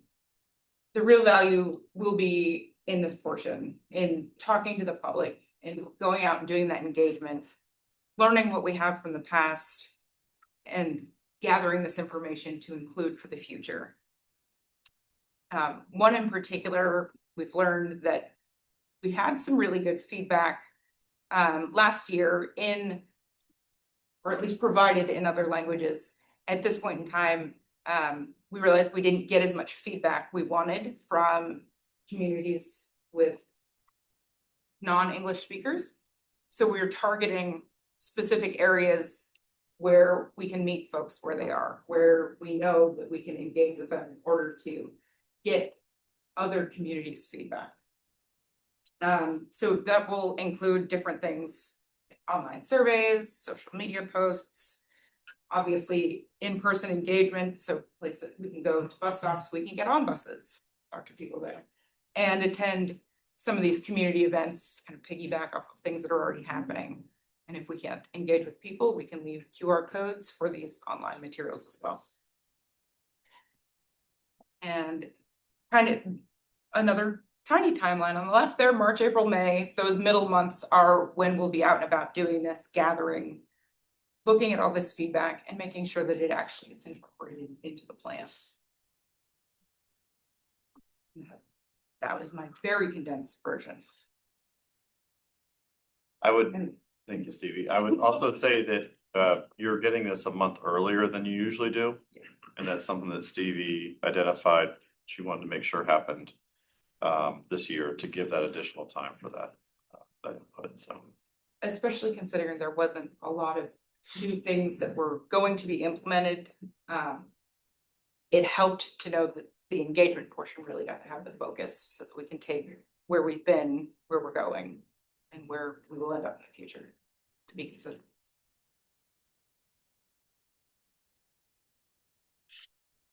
We will, we will advocate, of course, for the line 32 funding to be carried forward for those who are relying on that route, even extended, because it was only half the route that actually got the improvement. In terms of how do we educate people about their ability, as they may come to us and say, we're really concerned about it, to interact with the city in their budget process. How do we build that into our education of riders who want to understand how they can be part of this? Was that a question or suggestion that they ought to? Well, it's a suggestion. Well, it was a question if it's built in, but I think, we've talked in the past. I mean, we will have a public hearing, it looks like in April. Sometimes we've had it in May because we wanted to wait for the city to act, but then it also, any rider who comes and speaks to us then has missed the opportunity to talk directly to the decision makers about the amount of subsidy that we receive from the city. So I was just asking if we're going to give folks, going to be looking at the city's budget calendar, giving people information about how they can talk to their elected officials, participate in some of the, the opportunities that OMB will be providing, because that's really important that, our rider advocates know that talking directly to the council is very important. Absolutely. That's one of the things that we did with the advisory committee. We kind of planted the seed early to ask them to help get involved, that they know that's kind of the objective, that this is the first time in a decade that Dash has had to rescind service or reduce levels. It's just, for this community, it's unheard of. It's possible that it will be included. We don't know. It may be in the manager's draft budget. We flagged it certainly the issue in our submission, but yeah, just making sure that folks know how to participate and understand the relationship, I think, in the outreach you do between, our board and the city and how we get our funding, I think is important to educate folks about, to understand that. Because I remember myself, I started this as a rider advocate, coming to talk to this board, but understanding that the board then was going to take what I said and kind of then council would hear it secondhand. And so we want folks to be able to speak up and tell their stories through the process. So as you can bake that into your outreach engagement strategy, encourage you. It's definitely. Thank you. Other comments, questions? Well, thank you, Stevie. Oh, yeah. Sorry, is it this time, are we giving input on process or content right now? I think you can give input on anything. Okay, sure. This is early on, so it's a good Sure, time to and catch it. obviously these aren't things to address now, but the fleet replacement plan in here shows us getting 9 diesel buses in FY 28, and then everything else is electric forever. I think this seems like a chance to incorporate all the input from the discussions that we had, council, the follow-up that staff did. To look at what a realistic and realistically funded fleet plan would be moving forward. I'm sorry, I can't remark on this without bringing up my pet peeve, which is that this is also an opportunity for Dash to retire the usage of the word clean diesel.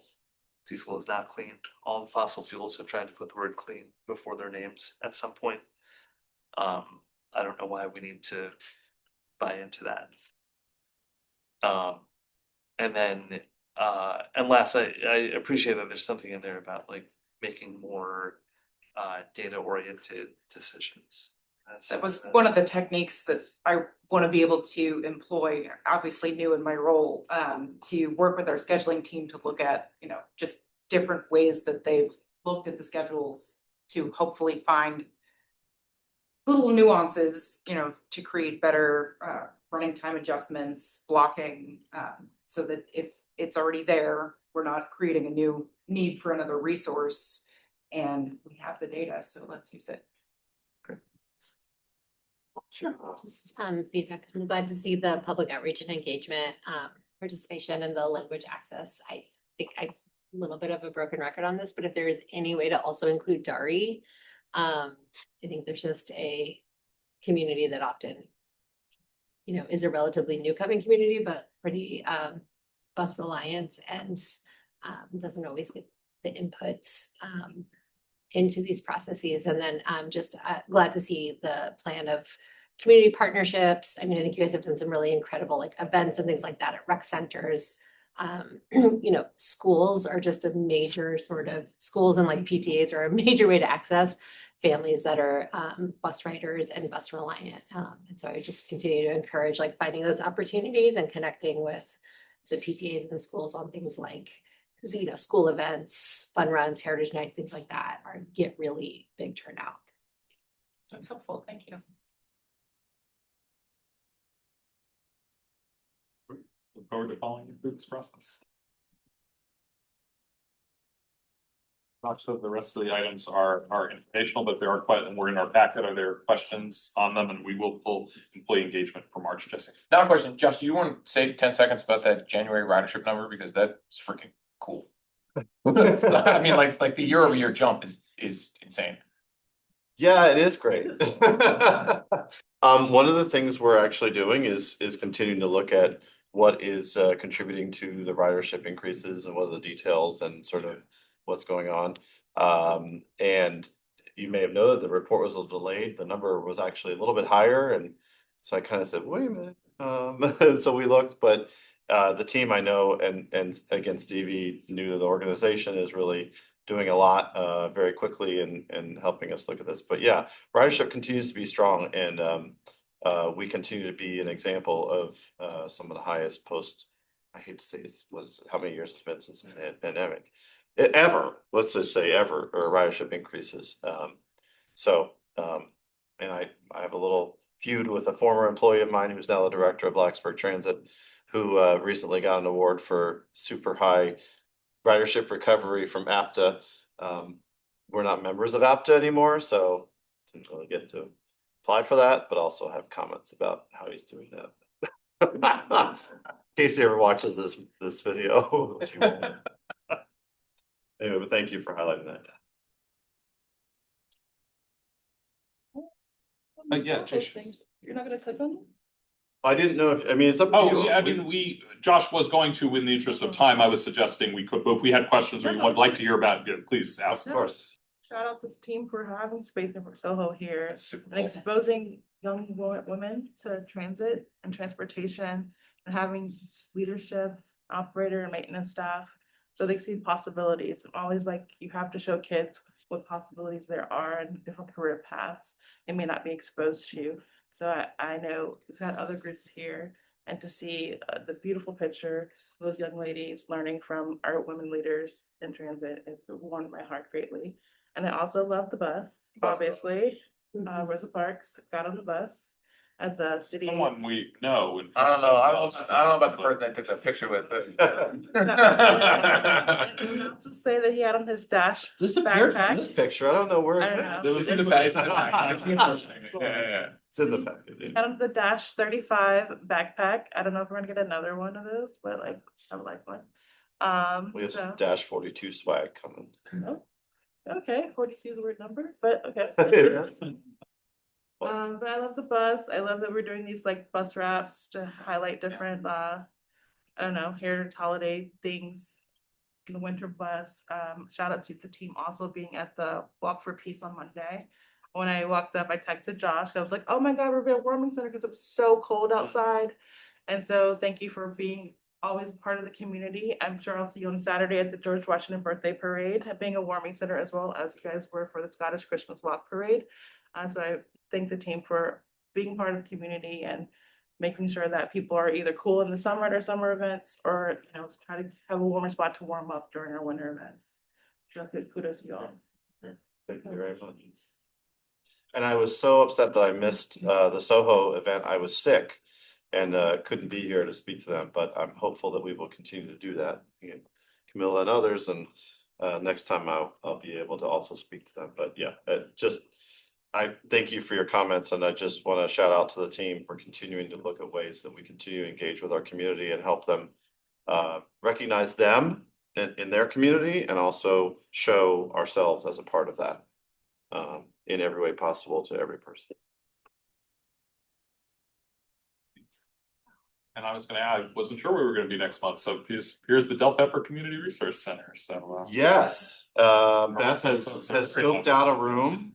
We're not able to use the room we normally use because of city council, but you know, I won't complain to the mayor too much about that since we found it. But yes, we've got it at 9151 on March 11th. Might be where the Commission on Aging was meeting when I was on it. I think we met on the night before. That was a good conference. If it's the same room I'm thinking. As a note to everyone using the Del Pepper Center, apparently there was confusion. Take a ticket when you go in.